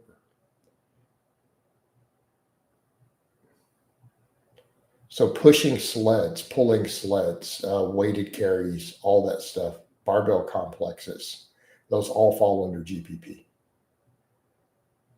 Does an AI is either a standalone compound in the form of an anabolic such as Primo become mandatory for most people running 500 milligrams of test? I don't know how to give you a percentage on that. For a pretty large number of people, yes. For most people, given the obesity crisis in America, the answer would definitely be yes. But it's going to depend on the person. But 500 plus, that plus is definitely, yeah, you're going to quickly get there. On a different subject, is anyone concerned that the number one song on the country charts is AI? What? Well, that's weird. No. Well, I'm still going to be a musician no matter what, Bird Breaker. Future Legend, hey, Coach, what's up? Not a man. We're drinking coffee, chatting with people. The leaner you are, the less likely you're going to need an AR on a milligram per milligram basis. But eventually, obviously, you'll reach a point where unless you're deficient in the aromatase enzyme, there's some people who get by without one at any dose, but they're usually deficient in the enzyme. It's actually a genetic defect. All right.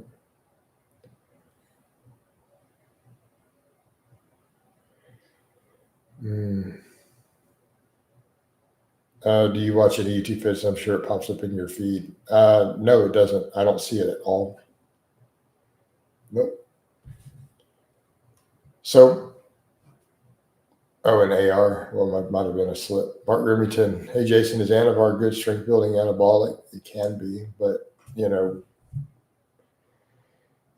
it has its own set of issues like everything else. Like when you start adding anything beyond testosterone, you need to have a reason. Like I want to know what's going on.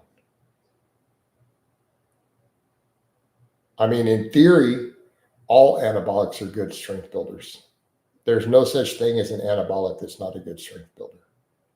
Fair? Is Papa Bros the best steakhouse in Houston? I've never been there. I wouldn't know.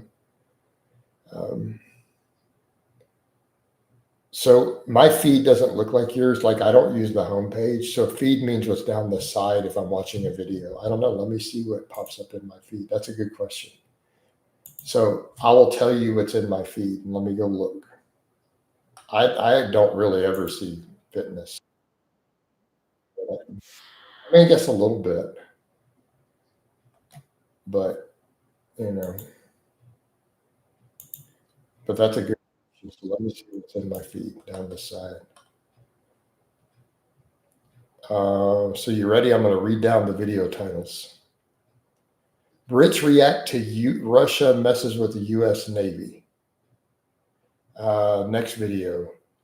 Top those aren't mountains, they're waves reactions. Oh, there's a fitness one. Inside the biggest fitness industry scams. Next one. Conan the Barbarian, 15 weird facts you didn't know. Oh, there's a fitness one. How many clients lost 30 pounds in 20 weeks? I have no idea who that person is. Never heard of them making that video. Next one. Why women give each other bad advice. Next one. Who gave predators the Yuntai all these high-tech weapons? Next one. That can't be real. Home free man, a constant sorrow reaction. Next one. The moment Germany realized America was built different. Next one. A pastor's first time reaction to Ren, high Ren. There you go. There's my feed, dude. I don't watch fitness content. So future, it's not weird at all. I don't watch fitness content.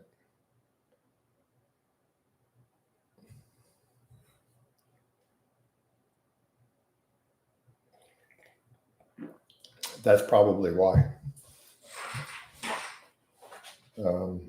So it just doesn't appear in my feed for the most part. It's mostly movie and music stuff.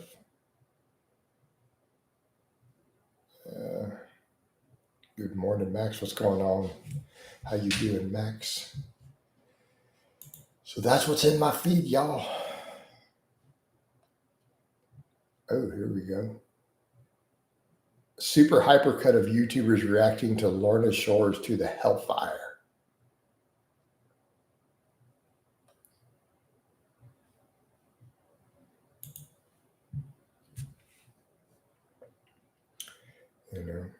So there you go, man.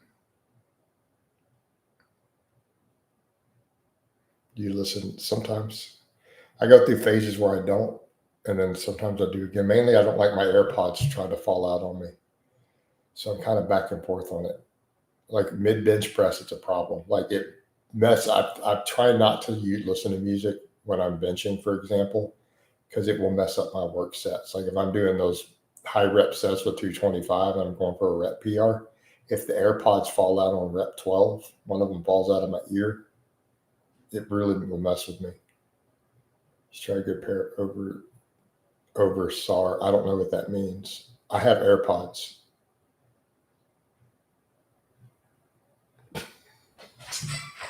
Right? This is what I have. How does your gym look like?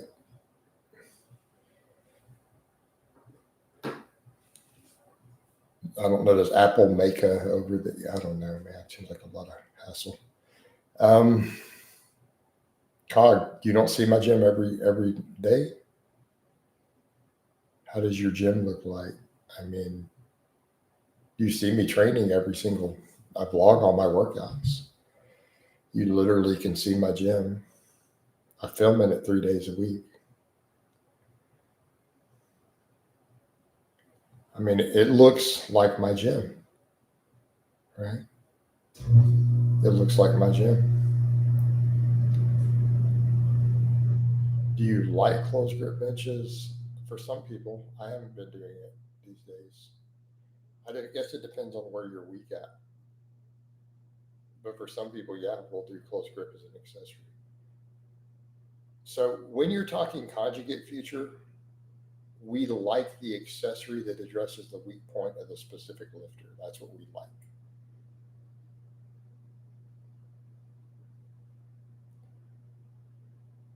Do you own any fitness equipment you find underutilized? I have pieces of equipment I haven't touched in 5 years. Lockout weakness.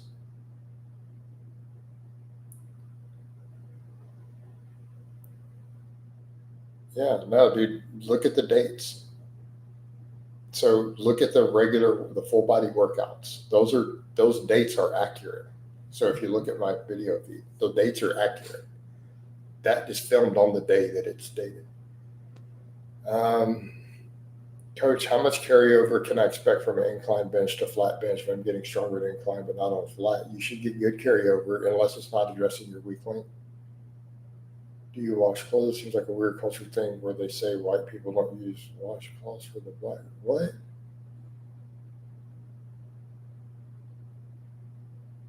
I've never heard that in my life. Yeah, I use a washcloth. Bro, I have a washcloth hanging up in my bathtub up there right now, drying. The little rail. What do you mean white people don't use washcloths?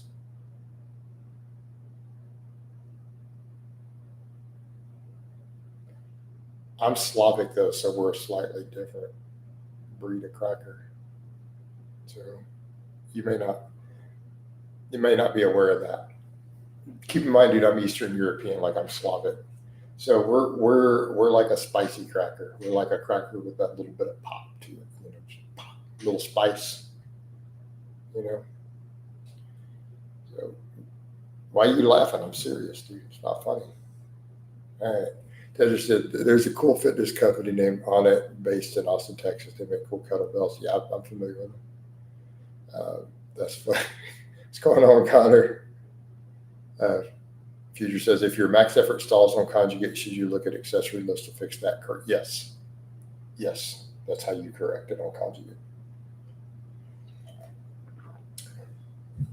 Like we got just a little bit of pop to that cracker.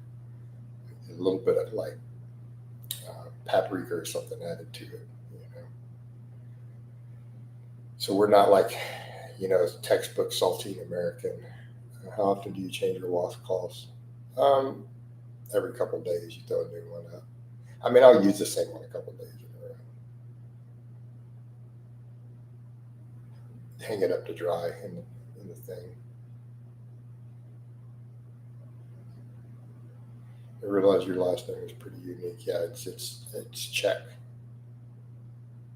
My ancestors came from the region now known as Czechia. It translates to good in English. So my name is technically, if you translate it, would be Jason Good. Connor.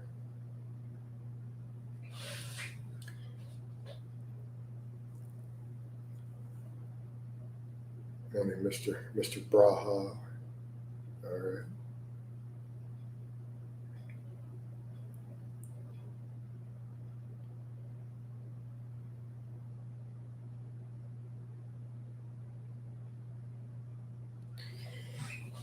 Yeah. Do you have a lot of experience in coaching older 48 plus year old guys? Yes. Keep in mind, I'm 48, Jay. I turned 49 next month, actually. I'm about to turn 59. And yes, I still rep out 315 on the bench and 500 on the deadlift for work sets at 48. Do Eastern Europeans take fitness as seriously? I don't know about that. No. I mean, do we want to make jokes about Slavic culture? Keep in mind, I'm literally on Slav meme pages online. Like I follow them. Like I follow squatting Slavs in tracksuits with its million plus followers. Right? Squatting Slavs in tracksuits. Because my dad's family are very much a stereotype. Like, dude, they're a straight stereotype to the point of hilarity. Like it's to the point of being racist. Jay said, I think you got my pay for a consultation too. Yeah, they're $100. Yep. The squatting Slav means Eastern Europeans more so. I see a lot less fat people than fat Brits. True. Does your family have Slavic family recipes? Yes. Dude, my dad's family won. So my grandma won awards and trophies at the Kolach baking festivals. Okay. So bro, like it's a big deal. It was to them. My grandparents are both dead now. They had 7 kids. You don't know what a kolach is? Bro, get the fuck out of here. You don't know what a kolach is. Everyone says it incorrectly. They add that E on the end. They call it a kolache, but it's a kolach. They've turned it here, though, into a glorified pig in the blanket. But it's supposed to have fruit. The traditional kolach doesn't have pig in it. You don't have pig. You add it's fruit. So my grandma did cherry. She did a lot of poppy seed. Those are the ones she won awards for. So, yeah, no, dude, we definitely did some traditional recipes. Like we had to learn all this stuff. Like so, um, my grandma had memberships for all the grandkids and made us join the SPJST, which is like the Czech Heritage Society in Texas. And so we had to go do the dances and as kids and stuff. You know. So, dude, my dad's family are very much a stereotype. Like my grandpa was a bit of a gangster. They had 7 kids. My dad is one of 7 kids. So, yeah, people had a money lending business on the side. He used to lend out money to the community.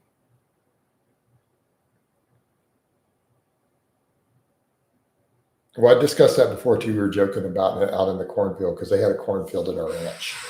So as kids, we didn't know. Like so, people told us, if you're out there playing in the cornfield, you stay away from the fenced in area. But then we knew that he had a fenced in area with mean dogs in there, right? So there was a couple of Rottweilers, um,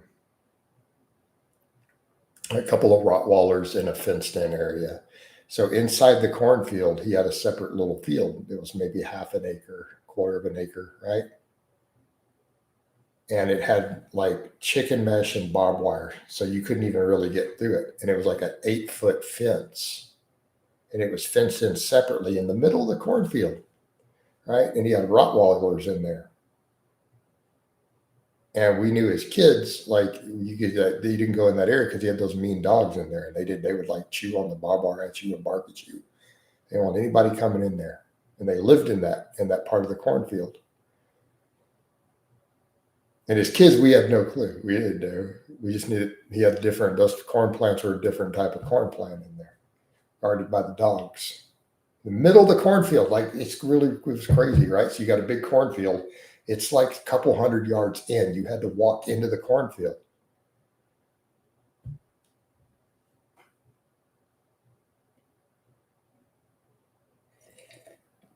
And in reality, he had like 50 pot plants in there. We realized when we were growing, we were joking about it. People always growing pot. And it's like,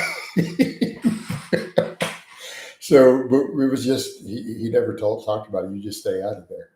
You don't go in there. But he did have a money lending business on the side. Um, yeah.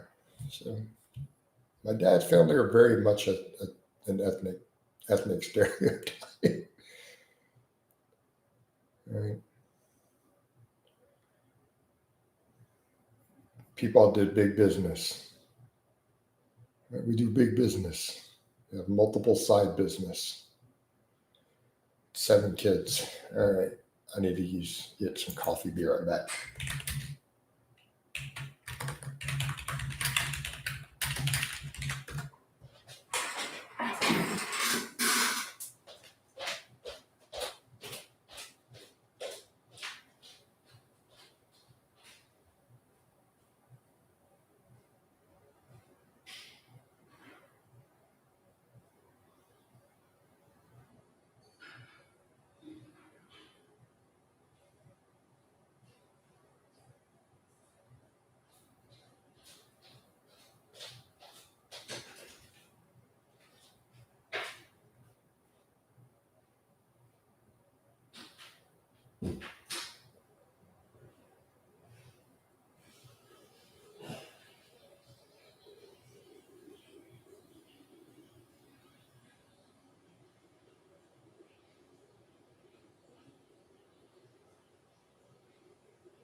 How much for minimal? I don't know. I don't know these days what's going on with gaming PCs. My current rig, I didn't build. I bought one this time. My other one was dying. I paid like, but it's just not gaming. I bought a gaming rig and I do my video editing on it. I paid like 1,200, and then I added another video card and maxed all the RAM out. I have like 64 gigs of gaming RAM, and the computer we're like using right now. I don't know.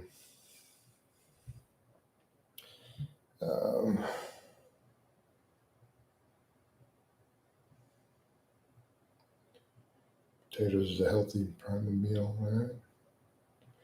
Borscht with cauliflower. Yeah, I don't. I'm not big on gaming, dude. I think gaming is a useless time sink for the most part, guys. Kills your productivity as a man.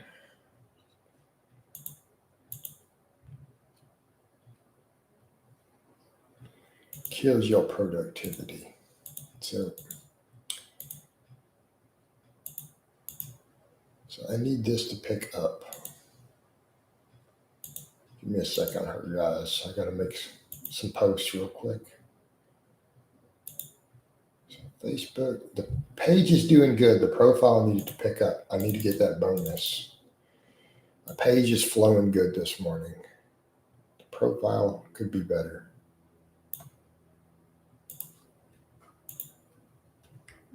That one would be funny, maybe.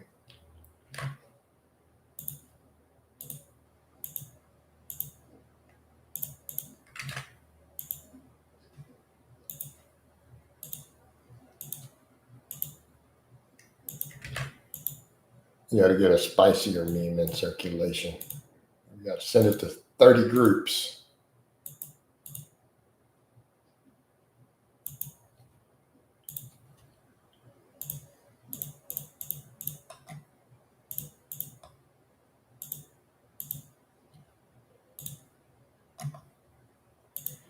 I'm not going to hit that other bonus because it wants me to get too viral. Like, really, you want 2 of my posts to go viral? Are y'all serious? And it's not even giving that much money for it. An extra $20 on that one? I don't think so. Facebook is weird with the way it pays. For those who are not monetized on Facebook, y'all don't understand the absurdity. You have to really overcomplicate it. I have 3 different bonuses potentials going right now. And they like dangle carrots in front of you. They have performance metrics. Remastered is out. It made me feel good. The relationship between the fitness community and the crypto community has room to improve. Maybe. Do they count as viral? Let me see. Hold on. Let me see what they want.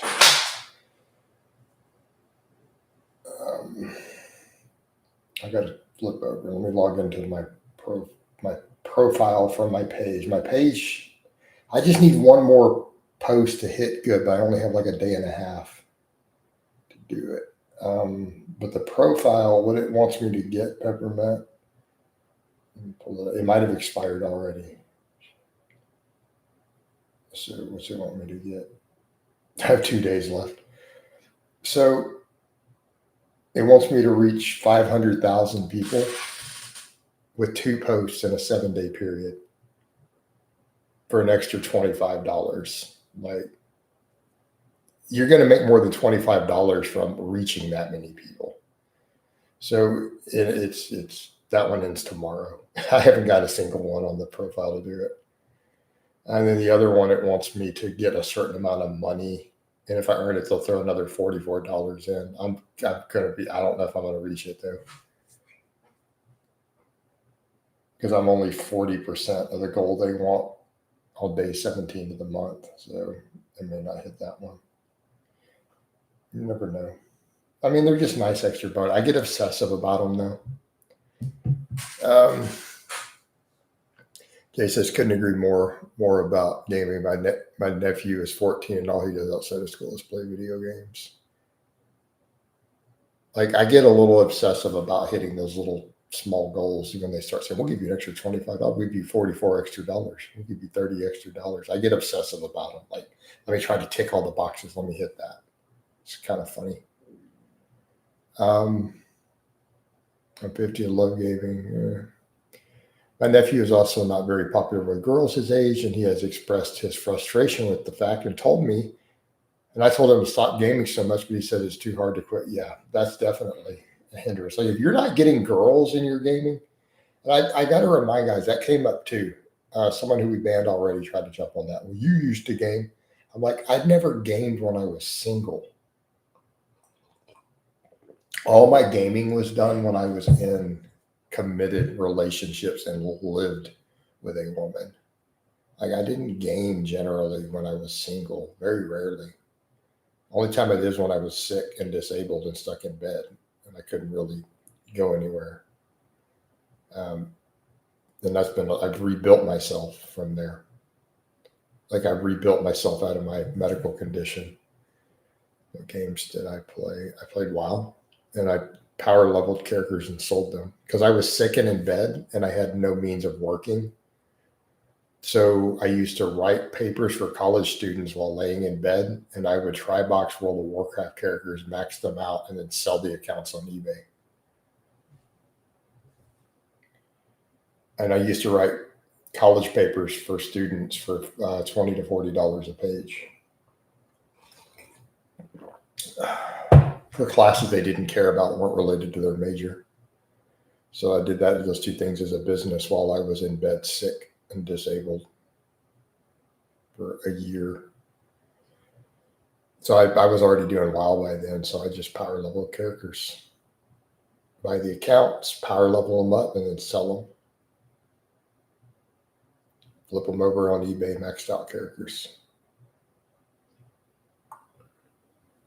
I don't remember how much I made. I mean, I'd sell a lot of the characters for $100, $200. I sold one of my accounts for $1,000. And I ended up changing stuff. I eBayed one of my accounts for $1,000 and someone paid it. But it was a decked out character from raiding. It was a vanilla account, the original vanilla. So I sold it in vanilla for $1,000.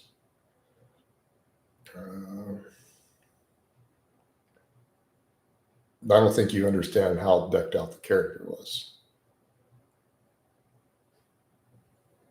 So you played WoW? So vanilla, I had 8 out of 8 tier 2. I got $1,000 for it.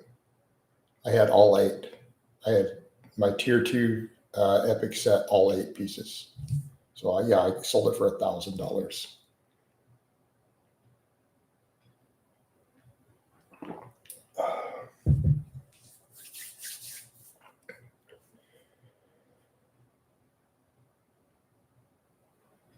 It sold within one day. I put it up on eBay and I sold it within less than 24 hours.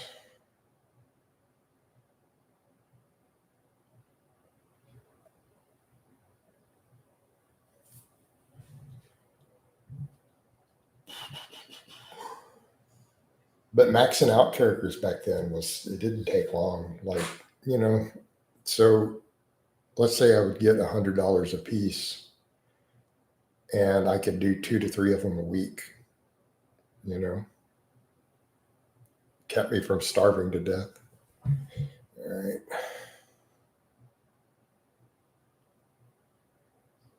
Go listen to JPEG Mafia now.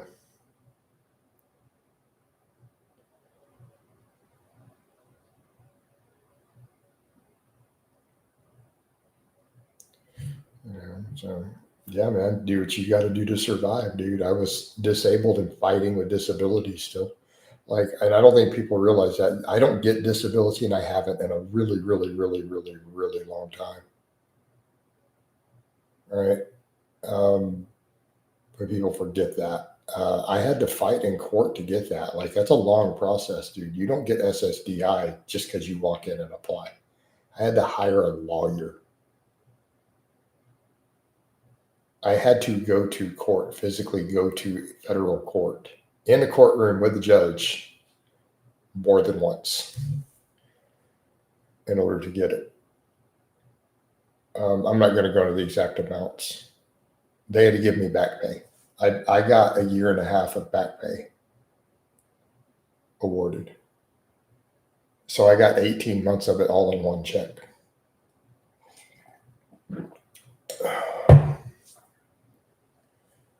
And yeah, I know it was more than $1,000. I'm not going to say how much per month.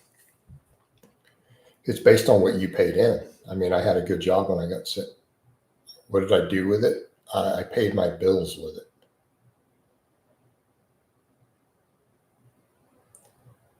What did you do with it?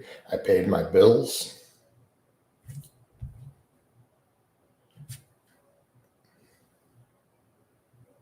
So SSDI is the number they give you is based upon what you paid in. Like how much money were you making and paying to Social Security at the time when you became disabled is what they calculate it based off of.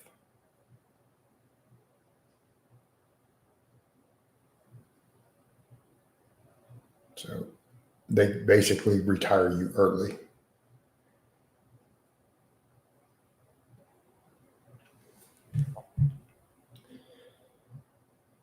But I had to go through court system to do it. I had to actually go to court with the government, and it gets a federal judge. So a federal judge awarded it to me with a lawyer who then gets 25% of your back pay.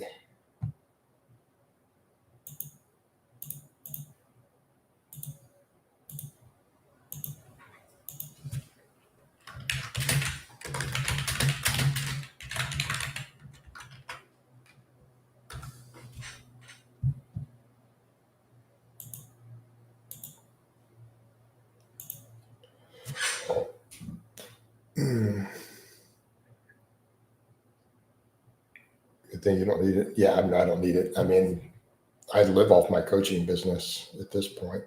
I mean, the YouTube is side money. Like my YouTube doesn't make a lot. So my coaching is my main business at this point. Yeah.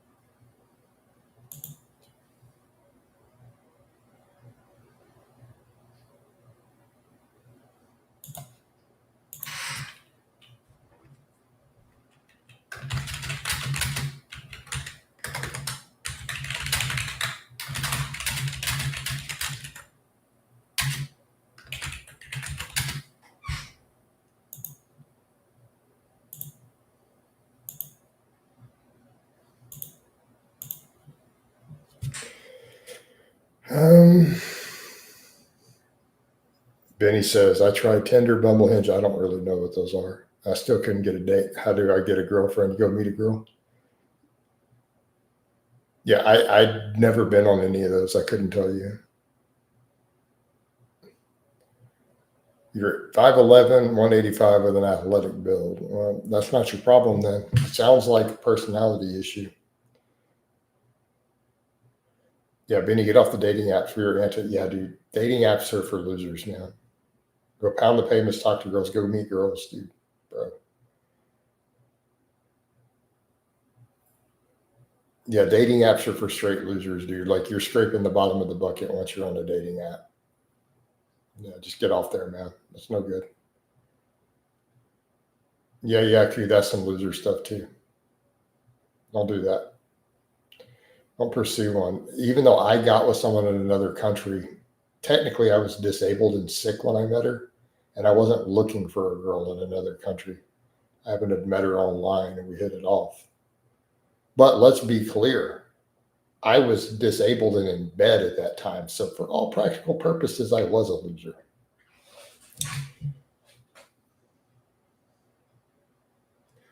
But yeah, to be telling dudes to go actively seek out women from other countries is total loser stuff, bro. No. Dude, the whole passport bro thing is no. Just stop, man. Like we could paint a whole picture of what you're saying here, dude. Just stop. You like Houston rap. I don't really follow the Houston rap scene. I'm more of a hard rock and blues guy. I mean, obviously, I know some of the Houston rap. It's older stuff. All right. Still tipping old fofos, right? How can I help that nephew? I don't know, man. You got to get him off the video. He's got to go meet girls. Like he's got to. He's going to be in it. He's got to get off the video games, man. Right? He's got to get off the video games.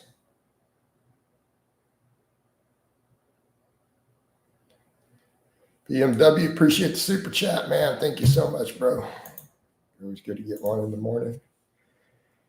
Tried that the girls suddenly start coming out of nowhere. What Cogniz says? It's possible to completely stop. Yeah, dude. When you quit chasing them, that's actually, there's truth to that. Yaku, bro, you got to stop giving people a man. Just stop, dude. Oh my God, just stop. I mean, granted, I think it's all been done, I mean, to be fair, to get his feet wet, I mean, you're in Houston, right? Jay, are you in Houston? It's not that hard. I mean, if you're in Texas, yeah.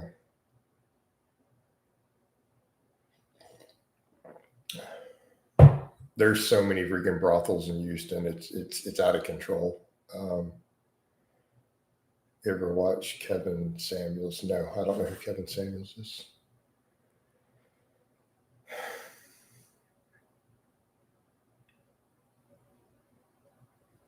Oh, he's only 4. No, dude, do not, never mind. Don't take any of that advice these guys are giving, man. No, he's only 14. Okay. He's still in school. Yeah, he needs to chill with the video games. Get him involved in some sports. So that's what he needs, man. Get him physically active, bro. Never mind. Yeah, don't be taking him to the rub and tug.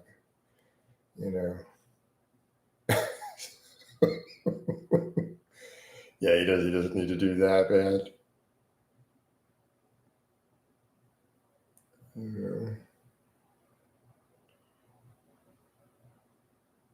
Definitely doesn't need to do that. I was 14. I was an elite athlete, had all the attention from girls, but ignored them, right? Yeah, you were too busy playing sports. Oh, man. Me playing the guitar in high school helped, honestly, because I was playing the guitar. I had my Gibson Flying V. Girls liked that. So all the goth girls liked me. It was hilarious. It was like really hilarious. It was funny. One day I had friends over and we were doing stuff, and these 3 goth girls walk into my parents. They were like, what the hell is going on? Do we need to perform an exorcism in the house? Yeah, the goth girls. Dude, I love goth girls. It was like, so the whole circle of goth girls like really liked me for some reason at my high school. But they were weird about it. Like one of them said, we all like you because you look like a drowned victim. I'm like, what? I was like, what? I'm not, that's a compliment. Goth chicks are weird as hell. Girls like funny guys that can carry over into your adult years. Yeah, no, funny helps.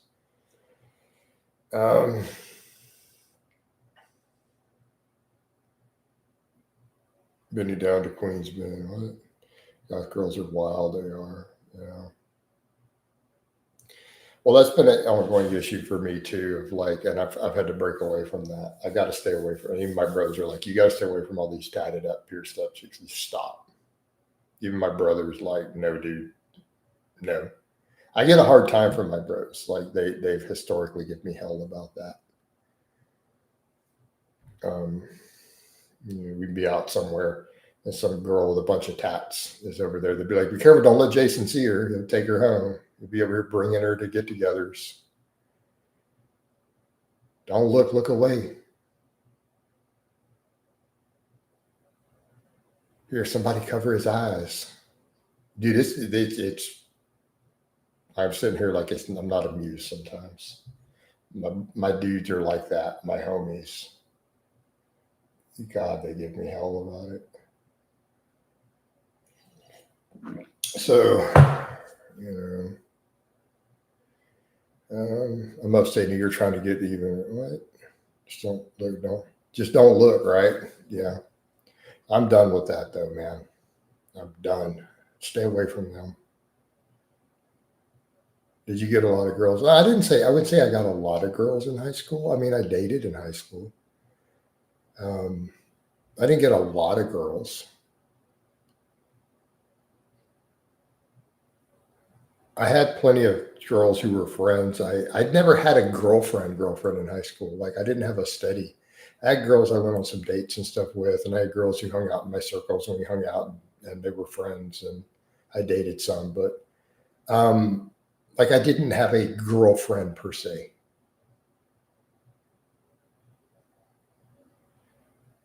Uh, but I dated in high school, and I had plenty of friends who were girls in my circles. Hung out. How to convince a deadlift plateau, how to overcome a deadlift plateau. I'm 48-year-old male, 6'1", 185, currently on true replacement dose, 125 with partner grade tests. All right. 565 deadlift for a triple. Bro, you're going to have to find your weak links and work on them.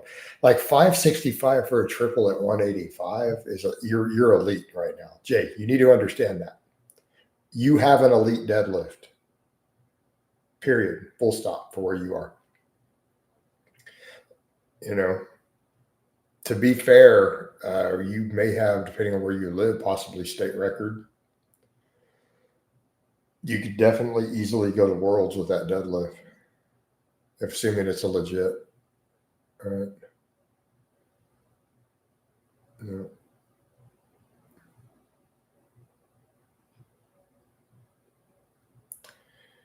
Yeah. Yeah. 565 for a triple.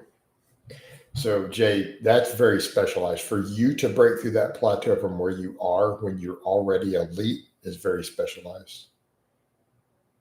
Did teachers? No, Yaku. Why would teachers be hitting on you, dude? You watch too many news stories. Wonder if it's legit. That's a lot. That is a lot of weight, man.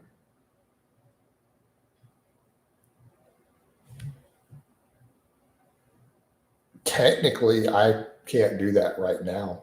I've done it in the past. Right now, I can't pull that for a triple. I've been stronger than that previously. I mean, I'm assuming he's saying raw. Did the football coach? The football coaches always tried to recruit me when I was growing up. Dude, even in middle school, they were like trying to recruit me.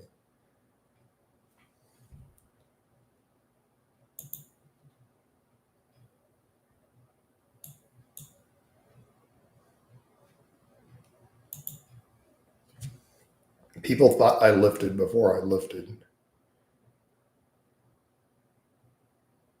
Yeah.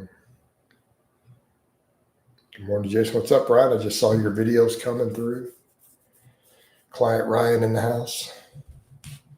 Client Ryan in the house.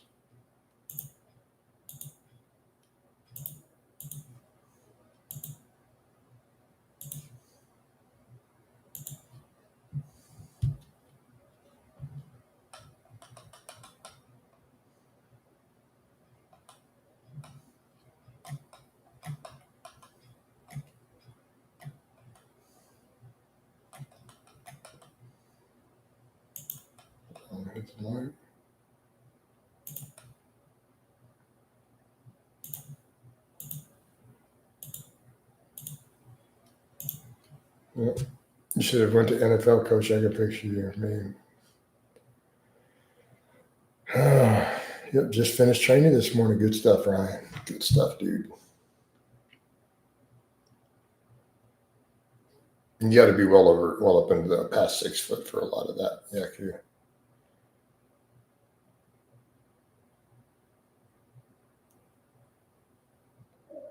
I'm average height, so not really happening there.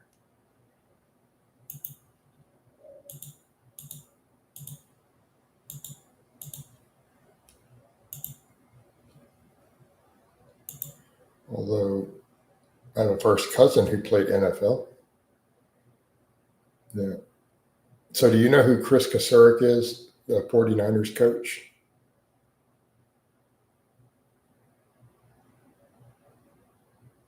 His mom is my aunt. So, but he played NFL, but he coached the Super Bowl one. Yeah. He still coaches for the 49ers. So his mom was a Blaha. It's my dad's sister. So I grew up with him. What are your thoughts on Stand Up for Ding? I mean, Stan stuff's pretty good overall.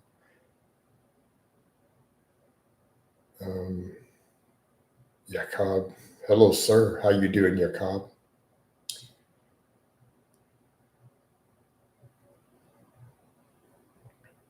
Or Yakub, whatever, man. I'm going to get your names wrong. People get mine wrong. Y'all got to deal with it.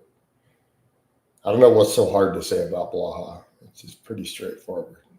It's very Anglicanized in the spelling these days. Original variations of it had J's and stuff in it. You know.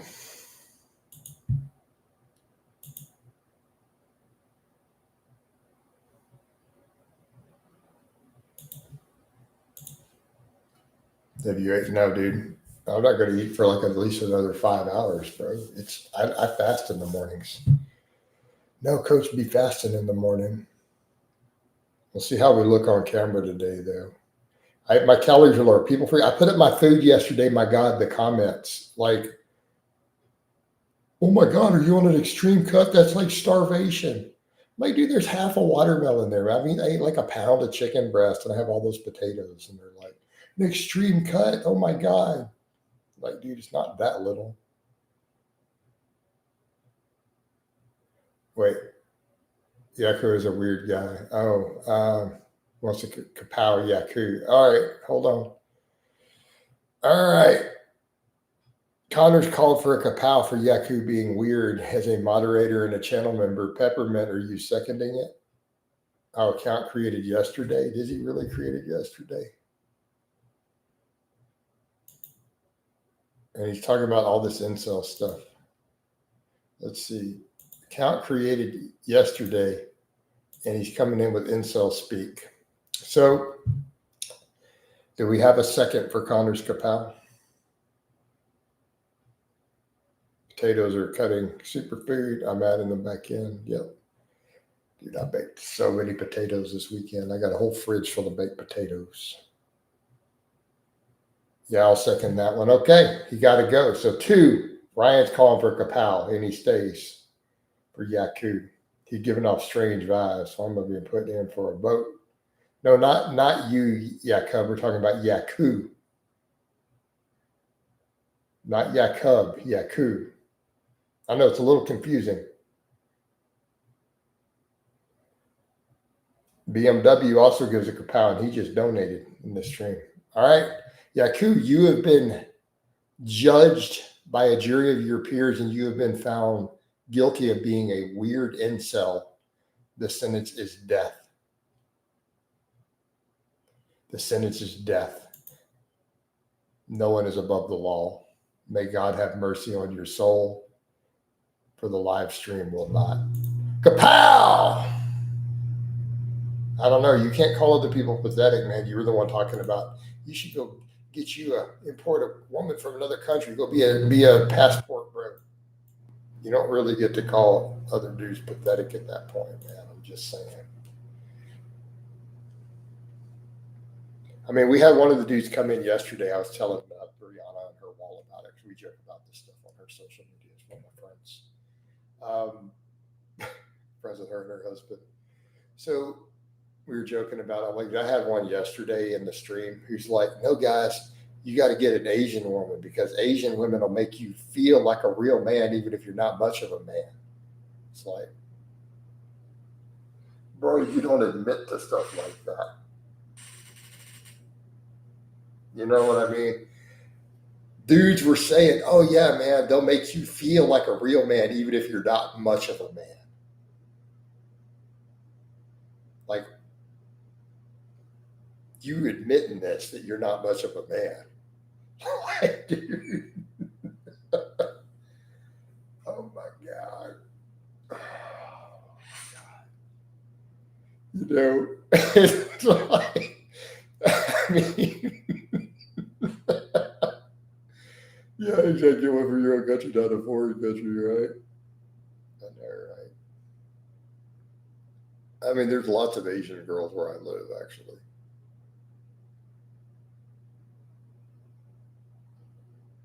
Really common, especially like where I'm at up in Spring in the suburbs.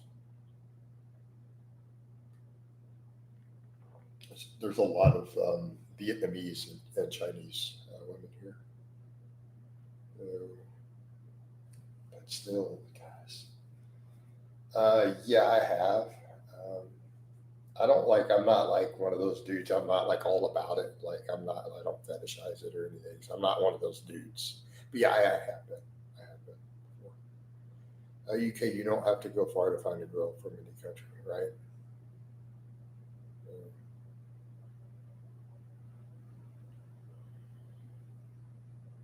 Is it better? No, it's not any better. Like honestly, Ryan, it's not really different, dude. You know, it's not any different. Not that I could tell. You know, it's all pink on the inside. Um, Laura says, afternoon, guys. It appears I'm late as always. Yeah, there you go. Well, it's not too late. We're still flowing. No, Ryan, I can't say that it's any different. To be fair, dude.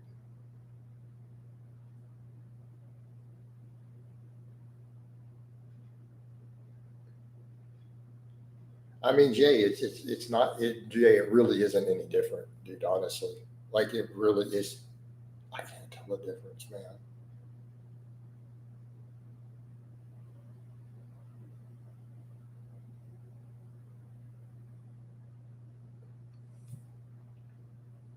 So, in my experience with that, I mean, I can't say there's any significant difference between white, Latina, Asian. I mean, I've been with all three. And a woman, at the end of the day, a woman is a woman.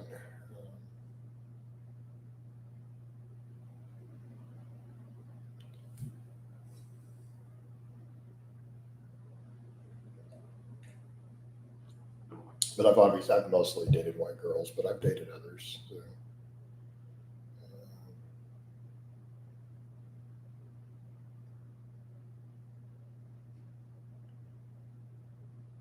I know from personal experience that if she's crazy, it's going to be fire. God, right? Yeah, but it's going to come at a cost, man. That's the problem, Ryan. It's not worth it, dude. Um, it's not worth it. It's definitely not worth it.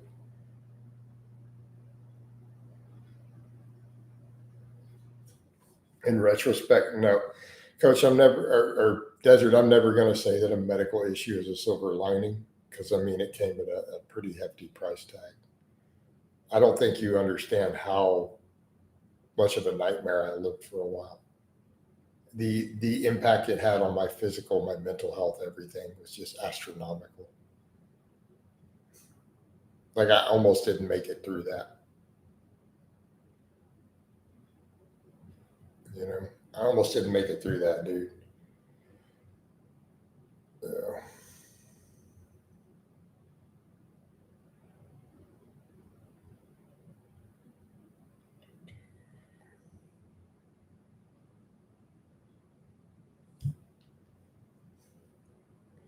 I made it through.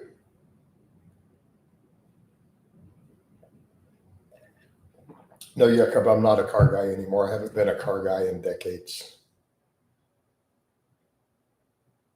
That's not what you mean by a car guy. What does that have to do with being a car guy?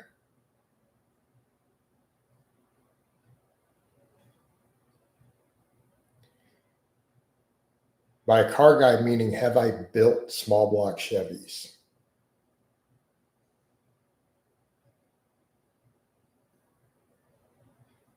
Have I built 383 strokers and 350s and things and messed with cars growing up? Yes. It's nothing to do with modern vehicles like that. I was into muscle cars. Like I took my 1980 Chevy short bed and rebuilt some stuff and dropped a 383 stroker with a roller cam in it. Like that type of car guy. I don't know anything about any of this. I have no clue. I don't think you can buy a reliable vehicle for $5,000. I don't think that exists. You're going to go need somebody else to help you. Muscle cars. Muscle cars. You know what muscle cars are? Oh, wow. We have a cultural breach. I'm at a bit of a oh, man. Fair. You're in Europe. I don't know what E40 is. I don't even know what that means. So, what does that mean in English, Jakob? Oh, I don't know who that is, man. Yeah, I don't know what Bay Area means either. Hey, Jakob, I don't know what Bay Area means. I have no idea. I don't know what Bay Area means. What does that mean? Is that a specific city? What state is that in? It's a part of NorCal. I've never been to California. Um,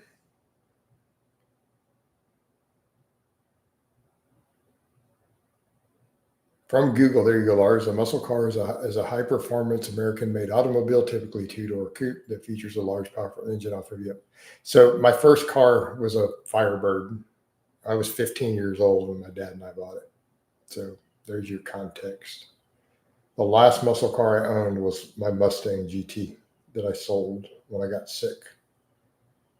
When I got disabled and became sick, I sold my 91 GT.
All right, we're back.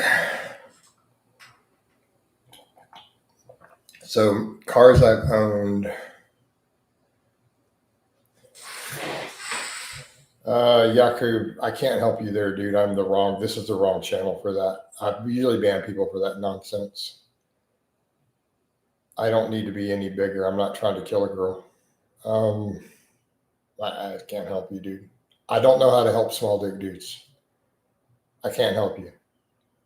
I can't relate to you. I have no concept of what your life is like. I guess get really good at eating pussy.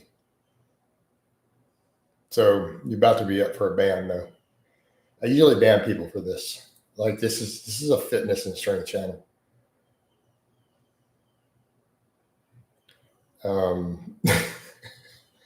They probably gonna put you up for a vote, by the way, with the pros. Do you find wall sits to be an effective exercise?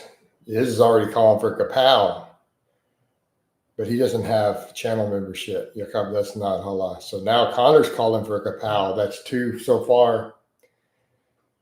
3 kapows. Yeah, there we go. There he is. He's back. Jakob, you have been found guilty by a jury of your peers of having a small penis. The sentence is death. Kapow! And you're out of here.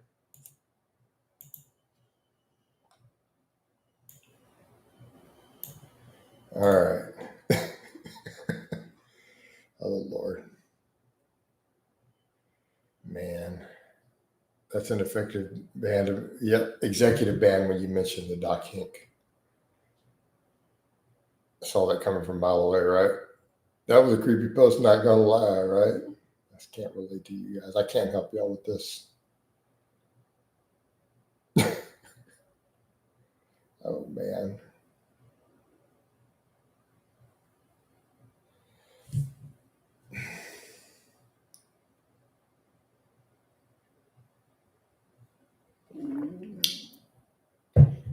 I mean, I don't mind mentioning cars now because I don't deal with it. Mainly, I just didn't want people harassing and messing with my car. But so the 3 cars I've owned since being on the tube here back in Texas.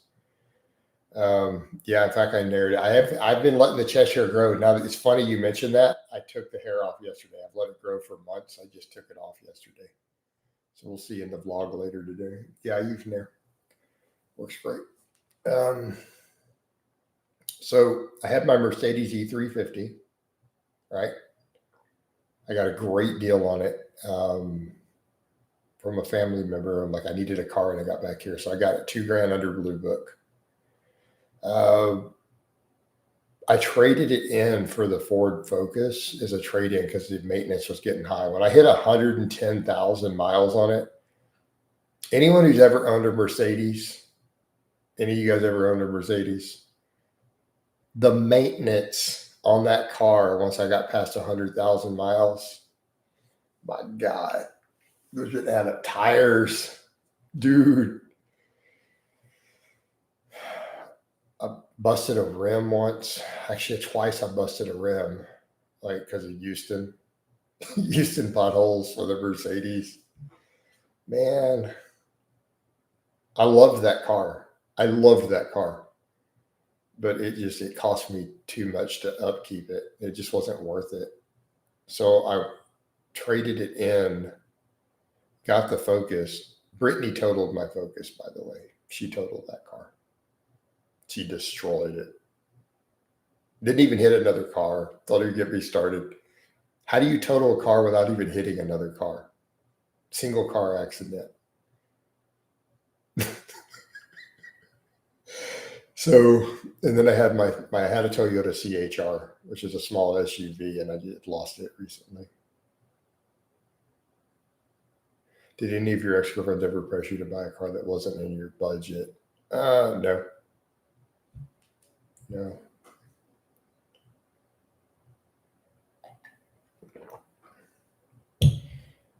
No. It's never an issue. But then I lost my CHR. I'd get another Toyota again, though. Like there was a whole lot of red flags, man. I had a long history of, thinking a red flag is a cute little heart, right? I think you understand how bad my red flags are. Again, this is the stuff of legends with my friends. Let me put into context. So my best friend, my sister, picked us up for lunch one day when I first got back to Texas. This is before I started dating Brittany. Mind you, this is before Brittany. My sister picks me up for lunch, and my bro. And she goes, "Hey, Jason, I got your song." And it was 2 Chainz, song called Effing Problems. Like, go look it up, right? and they just put it on repeat, and it played like 5 times in a row, and they both just laughed at me. Like, it's your anthem, it's your song, Jason.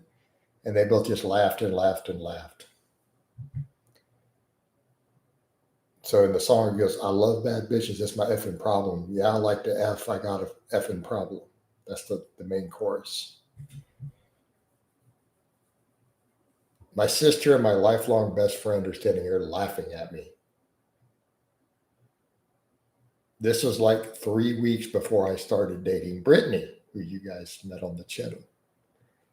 God, that's a relatable song for me. So there's your context. Let's talk red flags. When your sister and your best lifelong friend are playing this song, laughing at you, and then a month later you start dating a stripper. Ex-stripper. She stopped dancing a month before I started dating her, just to do hairdressing. Yeah. So to be a hairdresser, one of my best friends who was married, she was a girl. When I started seeing her, because that was her hairdresser, she was her hairdresser too.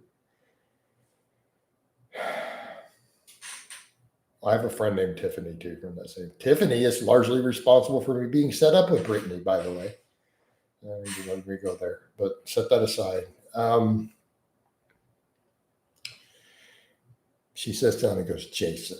It's one of my friends goes, Jason, we need to have a talk about this. We just all saw the hot, crazy Matrix. And that was my response. She goes, let's go down the row. I want you to think this through for a moment. I'm just saying this because I care about you. She's like, she's a stripper. She's a hairdresser. She's a redhead. And I go, but her name isn't Tiffany, so I'm in the clear. She's just like, I'm done with you. Like, fine, whatever. I warned you. Don't say I didn't warn you. It was a conversation. No, absolutely not. No. No, it doesn't. But, you know, that is funny because her name was Brittany, not Tiffany. So she's only 3 out of 4. Like, we're good, man.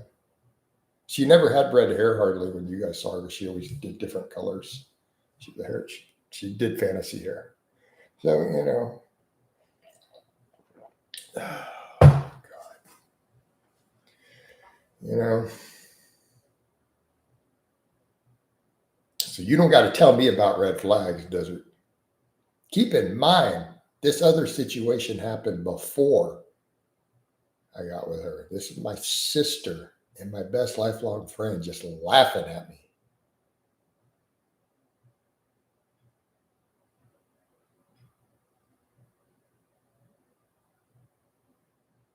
She didn't fit all the criteria.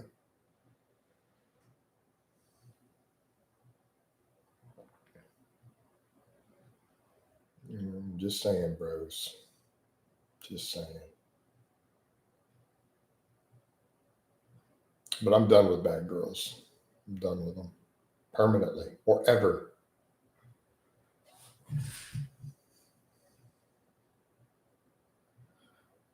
No,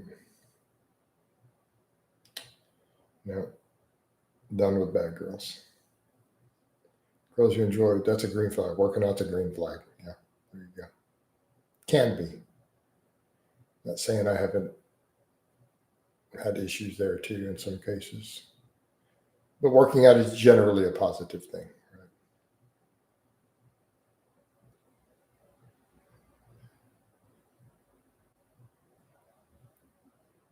So, you know. Some of them are screaming red flags. I know, Connor. I've definitely had some that were just like, again, girls who enjoy investing in financial literacy, there you go, those are green flags. And it's like I had another situation where one of my friends is like, gee, Jason, I don't know, maybe neck tattoos are a red flag. Like, you didn't miss that one, you know. So I'm gonna say, yeah, definitely neck tattoos are a red flag.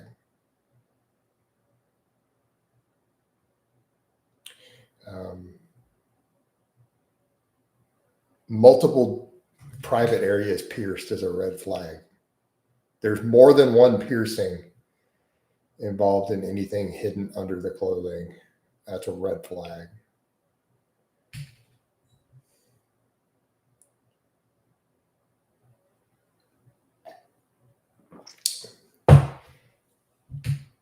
Yeah, I'll do an afternoon one, man. I got to train and I'll do an afternoon live. Take care, Jay. Bull rings in the nose. Yeah. So,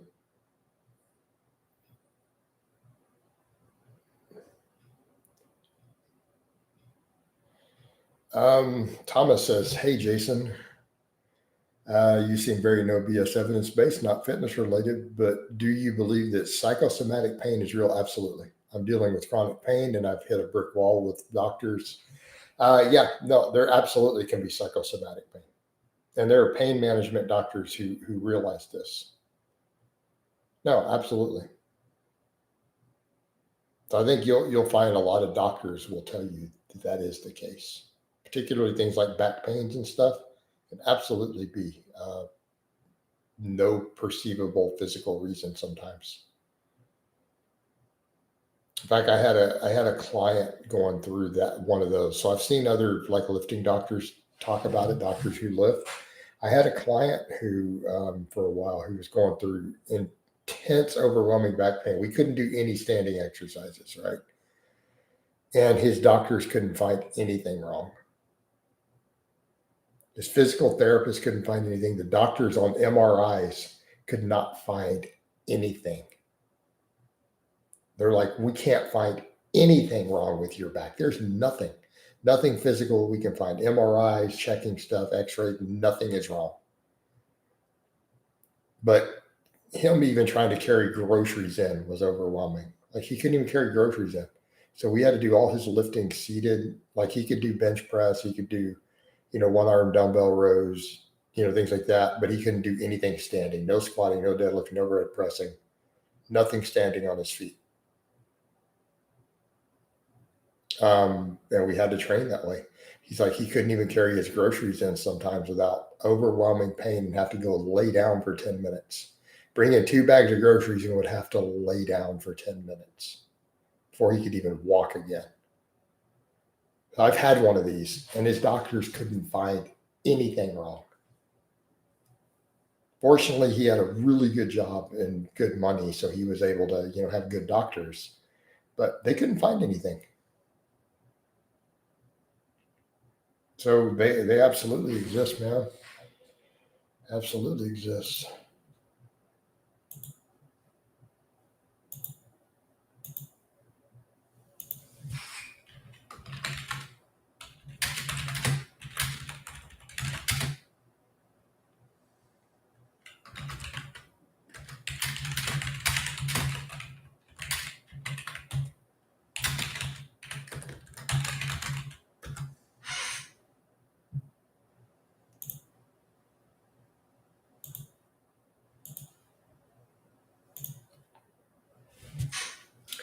So yeah, man. Unfortunately, that's the case. Thanks for the answer. Yes, similar to my story, just kind of had to accept myself that pain can have a physiological cause. And Thomas, I'll give you the most interesting stuff. I've heard of doctors who are into lifting point out there have been cases of patients who are like, be very careful about getting an MRI because there have been patients who deadlift heavy, they have no back pain and stuff, and they go get an MRI and find out they have herniated disc, and the next day the pain starts. So people who have disc herniations that are asymptomatic and who lift have gone and got MRIs, and then as soon as they see the herniation on the MRI, like they see it themselves, the pain starts the next day. Their very next workout, it starts hurting all of a sudden, and they've had it for years with no pain until they know they invisibly see it.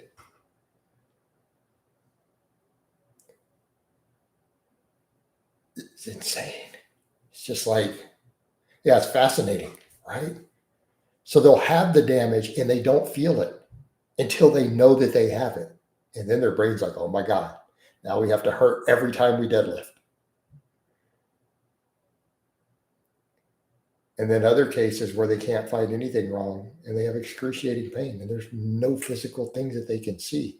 So there's something in the nervous system there. And I don't know, man. You're going to have to talk to doctors and pain experts and see what they can come up with. It may not even be psychosomatic. It could be something else happening in your peripheral nervous system that's finding pain in the area.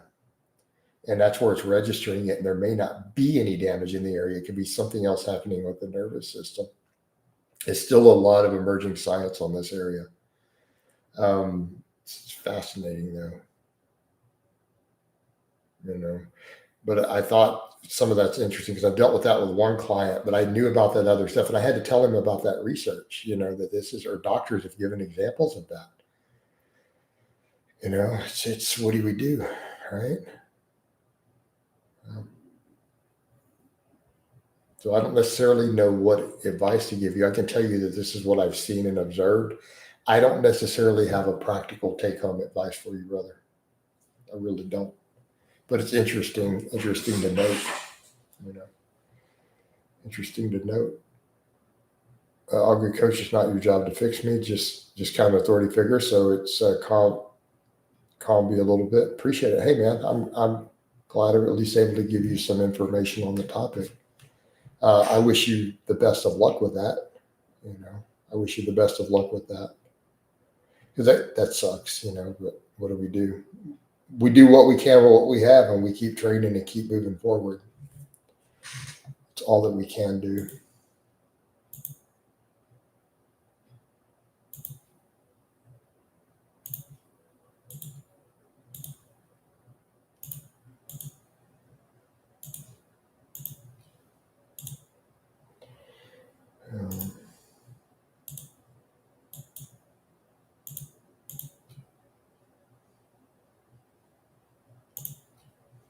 I have a friend that struggles with training due to this type of pain. I'll let her know about this. There you go, Connor.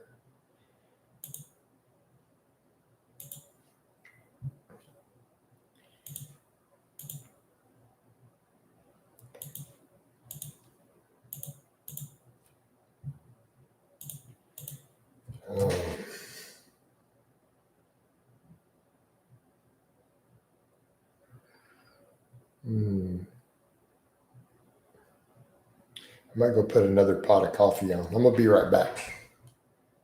I'll stay in here a little longer. I need to make another pot. Connor, you have the chat, man. All right.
All right, guys, we're back. Actually, give me one more minute. I'll be right back again.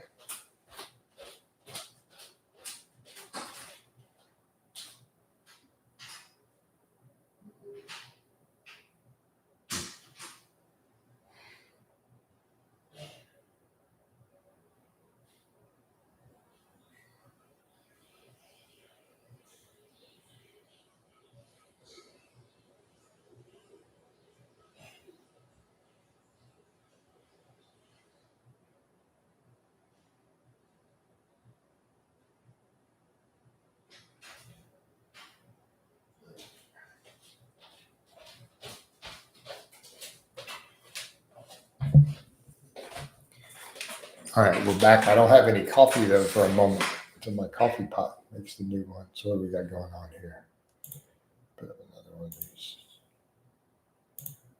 But hey, we picked up an Orc Warrior and we had one super. Not bad for a coffee chat. I don't know how many views I got though so far. How many views? These long coffee chats end up getting good views. So I don't know if they're paying on ads for it, but they get decent views when it's all done. This one's a little slow. I think I say that, but I never know. It'll kick me weird numbers after. Right. Like yesterday's coffee chat had like 700 views. Not bad. Hey, Coach. Michael's in here. It picked up after the first hour. Yeah. There's so much science noise about what's optimal in fitness these days. You ever miss old school approach where people just train hard and let the effort drive their progress, right? And their optimal isn't based on anything, you know.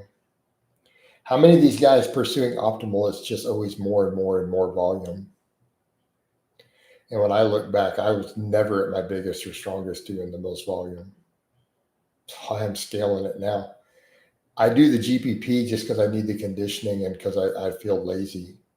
Like if I only do my 3 days, I feel lazy, even though I know when I look back at when I was pretty dang big at certain points, only lifting 3 days a week for an hour and a half, I was probably at my biggest. I'm leaner now though, but I was definitely bigger, pretty big.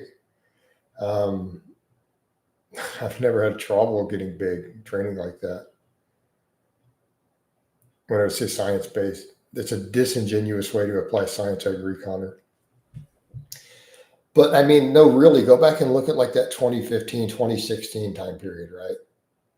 I was pretty big in all those training vlogs. Like I'm big, definitely big. And we have pictures for comparison. And it's like I was only lifting 3 days a week.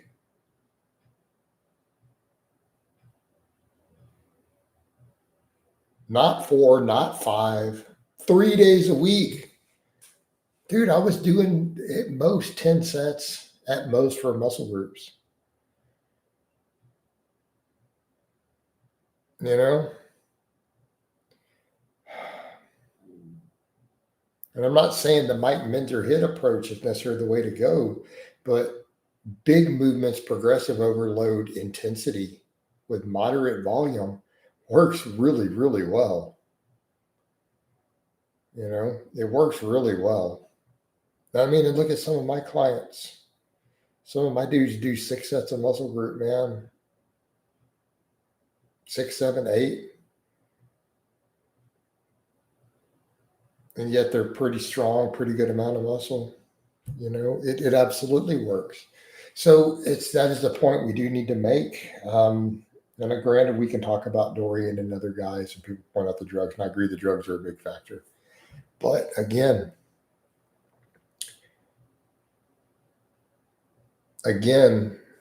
some of these guys have still been Mr. Olympia winners and contenders on way lower volumes. I mean, even we can go back and mention only Minzer during his Olympia time. He was only lifting 3 days a week.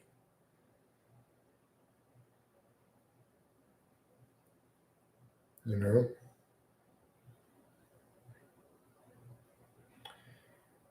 Progressive overload, big movements, taking sets real close to failure. We're going to be able to train as hard as Dorian, but we can maximize potential.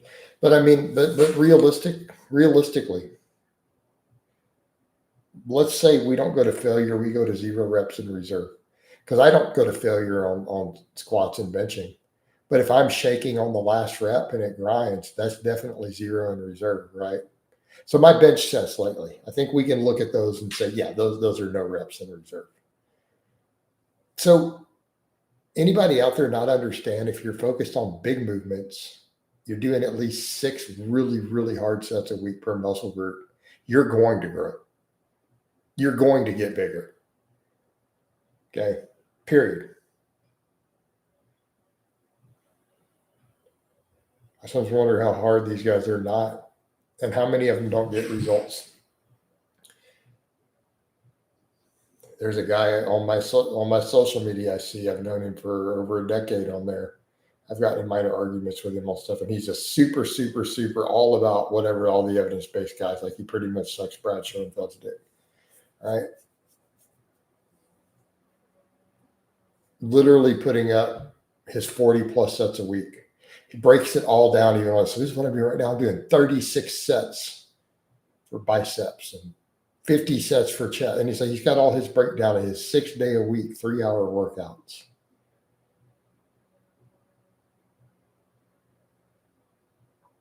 He's not even big.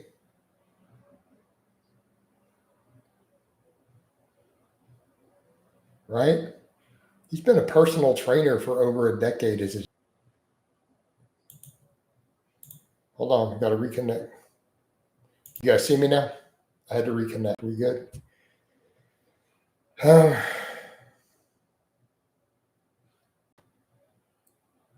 right. Yeah, we can see you. So I had an error. It had to reconnect. We're back. It had a big error message screen, and I had to reload the screen, and it reloads. It gives me a reconnect button.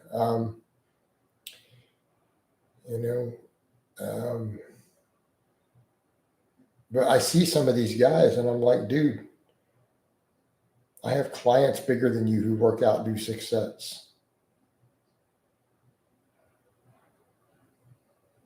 No, it's I start having these errors in the morning. Sometimes it's all on YouTube, and it's definitely not my computer. I got plenty of computer.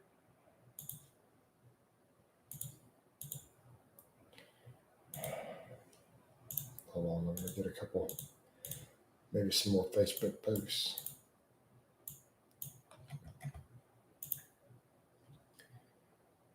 Yeah. Oh.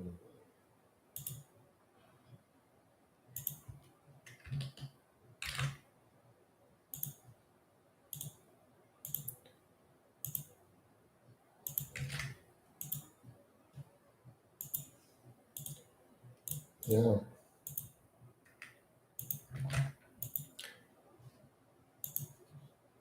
Yeah, but I do a lot of the GPP stuff just because I'm scared of the low volumes that I do.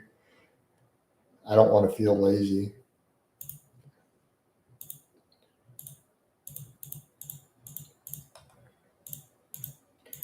But I also know I need to lean out a little bit. So I'm trying to tighten up my my calories a little more satiety. I've kind of at a point where I know I benefit from getting a little leaner from here. But it's like, I know I can't do too much volume. I'll burn out big time in that case. And like we said, even noticed that Nippert even found that out. Dude did 6 sets on a cut, made progress. And even his explanation, I know that if in the deficit, I'll just burn myself out with too much volume. Yeah. Yep.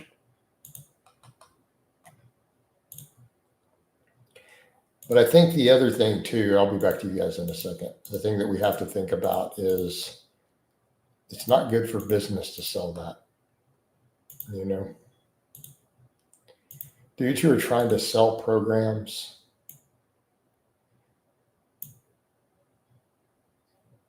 so think about that. Like, to tell people that they could do that sort of volume, no, I don't need you.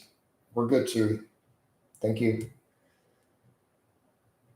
The amount gained from even be within the standard deviation of DEXA. It might be, but the point is, so right. He's got 8 million, but by and large, yeah, that might be why he can pull it now. But previously he didn't. It's like, oh no, we need to have people do 17 exercises per muscle group.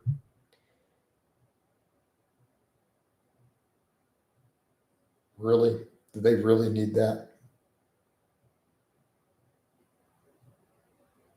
Like, do we really think that we need all this?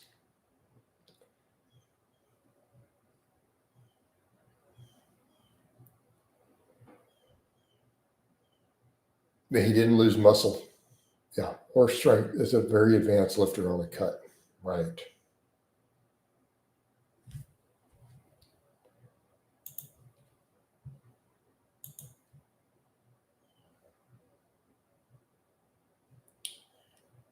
Yeah, that is huge.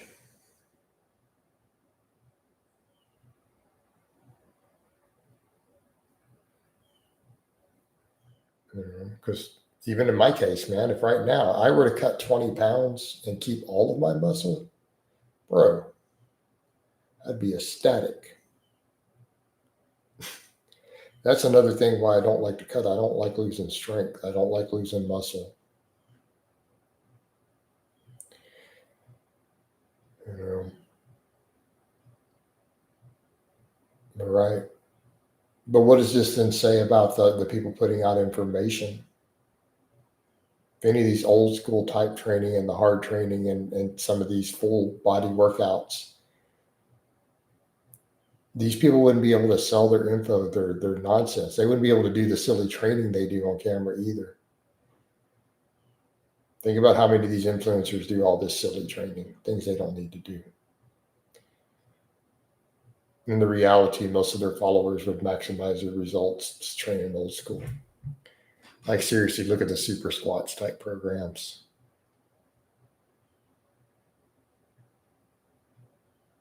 You'd only do that program one of your days every week. People forget that a lot of the full body, you didn't run always the same stuff. You ran different full body workouts, and you know you'd run of those. Can potatoes be a primary vegetable if your diet if you eat enough of them?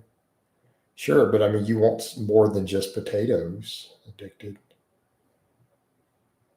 You don't want to develop dietary deficiencies because there's only one vegetable in your entire diet. Of course, I mean, potatoes can be a primary carbohydrate. They're phenomenal. They're actually very nutritious compared to a lot of carbohydrates. Well, you eat some greens, yeah, yeah. You can easily get like your vitamin C from potatoes and stuff like that. You know,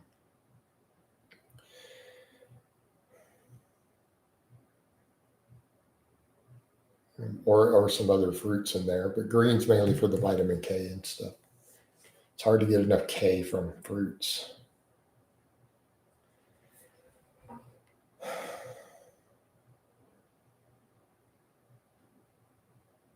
But it's hard to sell the complicated type programming and oh, we need to hit every single angle and this and that if people realize the reality of how little volume it takes to get nearly maximum muscle growth. You know, but even then, a lot of them spin it, and people are not getting what some of them are saying. Oh, we're just talking about tripling the volume for your last 1 to 2%. Like, are we serious, guys? If you go off any of that stuff, the supposed data, these are not going to be visible results. In other words, if you look at stuff that from someone like Schoenfeld's research, and you look at it and realize his data looking at like 30 sets versus 6 sets isn't going to be a visible difference in the mirror. Assuming this data is even correct,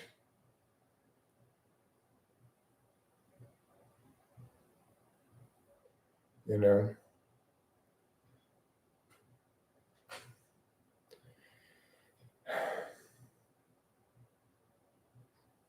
right? Yeah, 60 upper lower is a lot.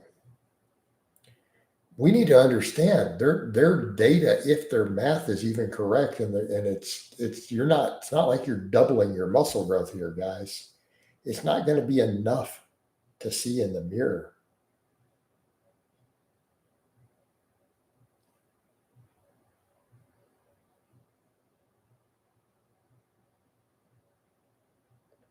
Yeah. All right, guys. I think I'm gonna hop out of here. I'm kind of tired of chatting for a bit. I need to get my head straight, relax before we get ready to train here in a bit. So I love you guys, and we're out of here.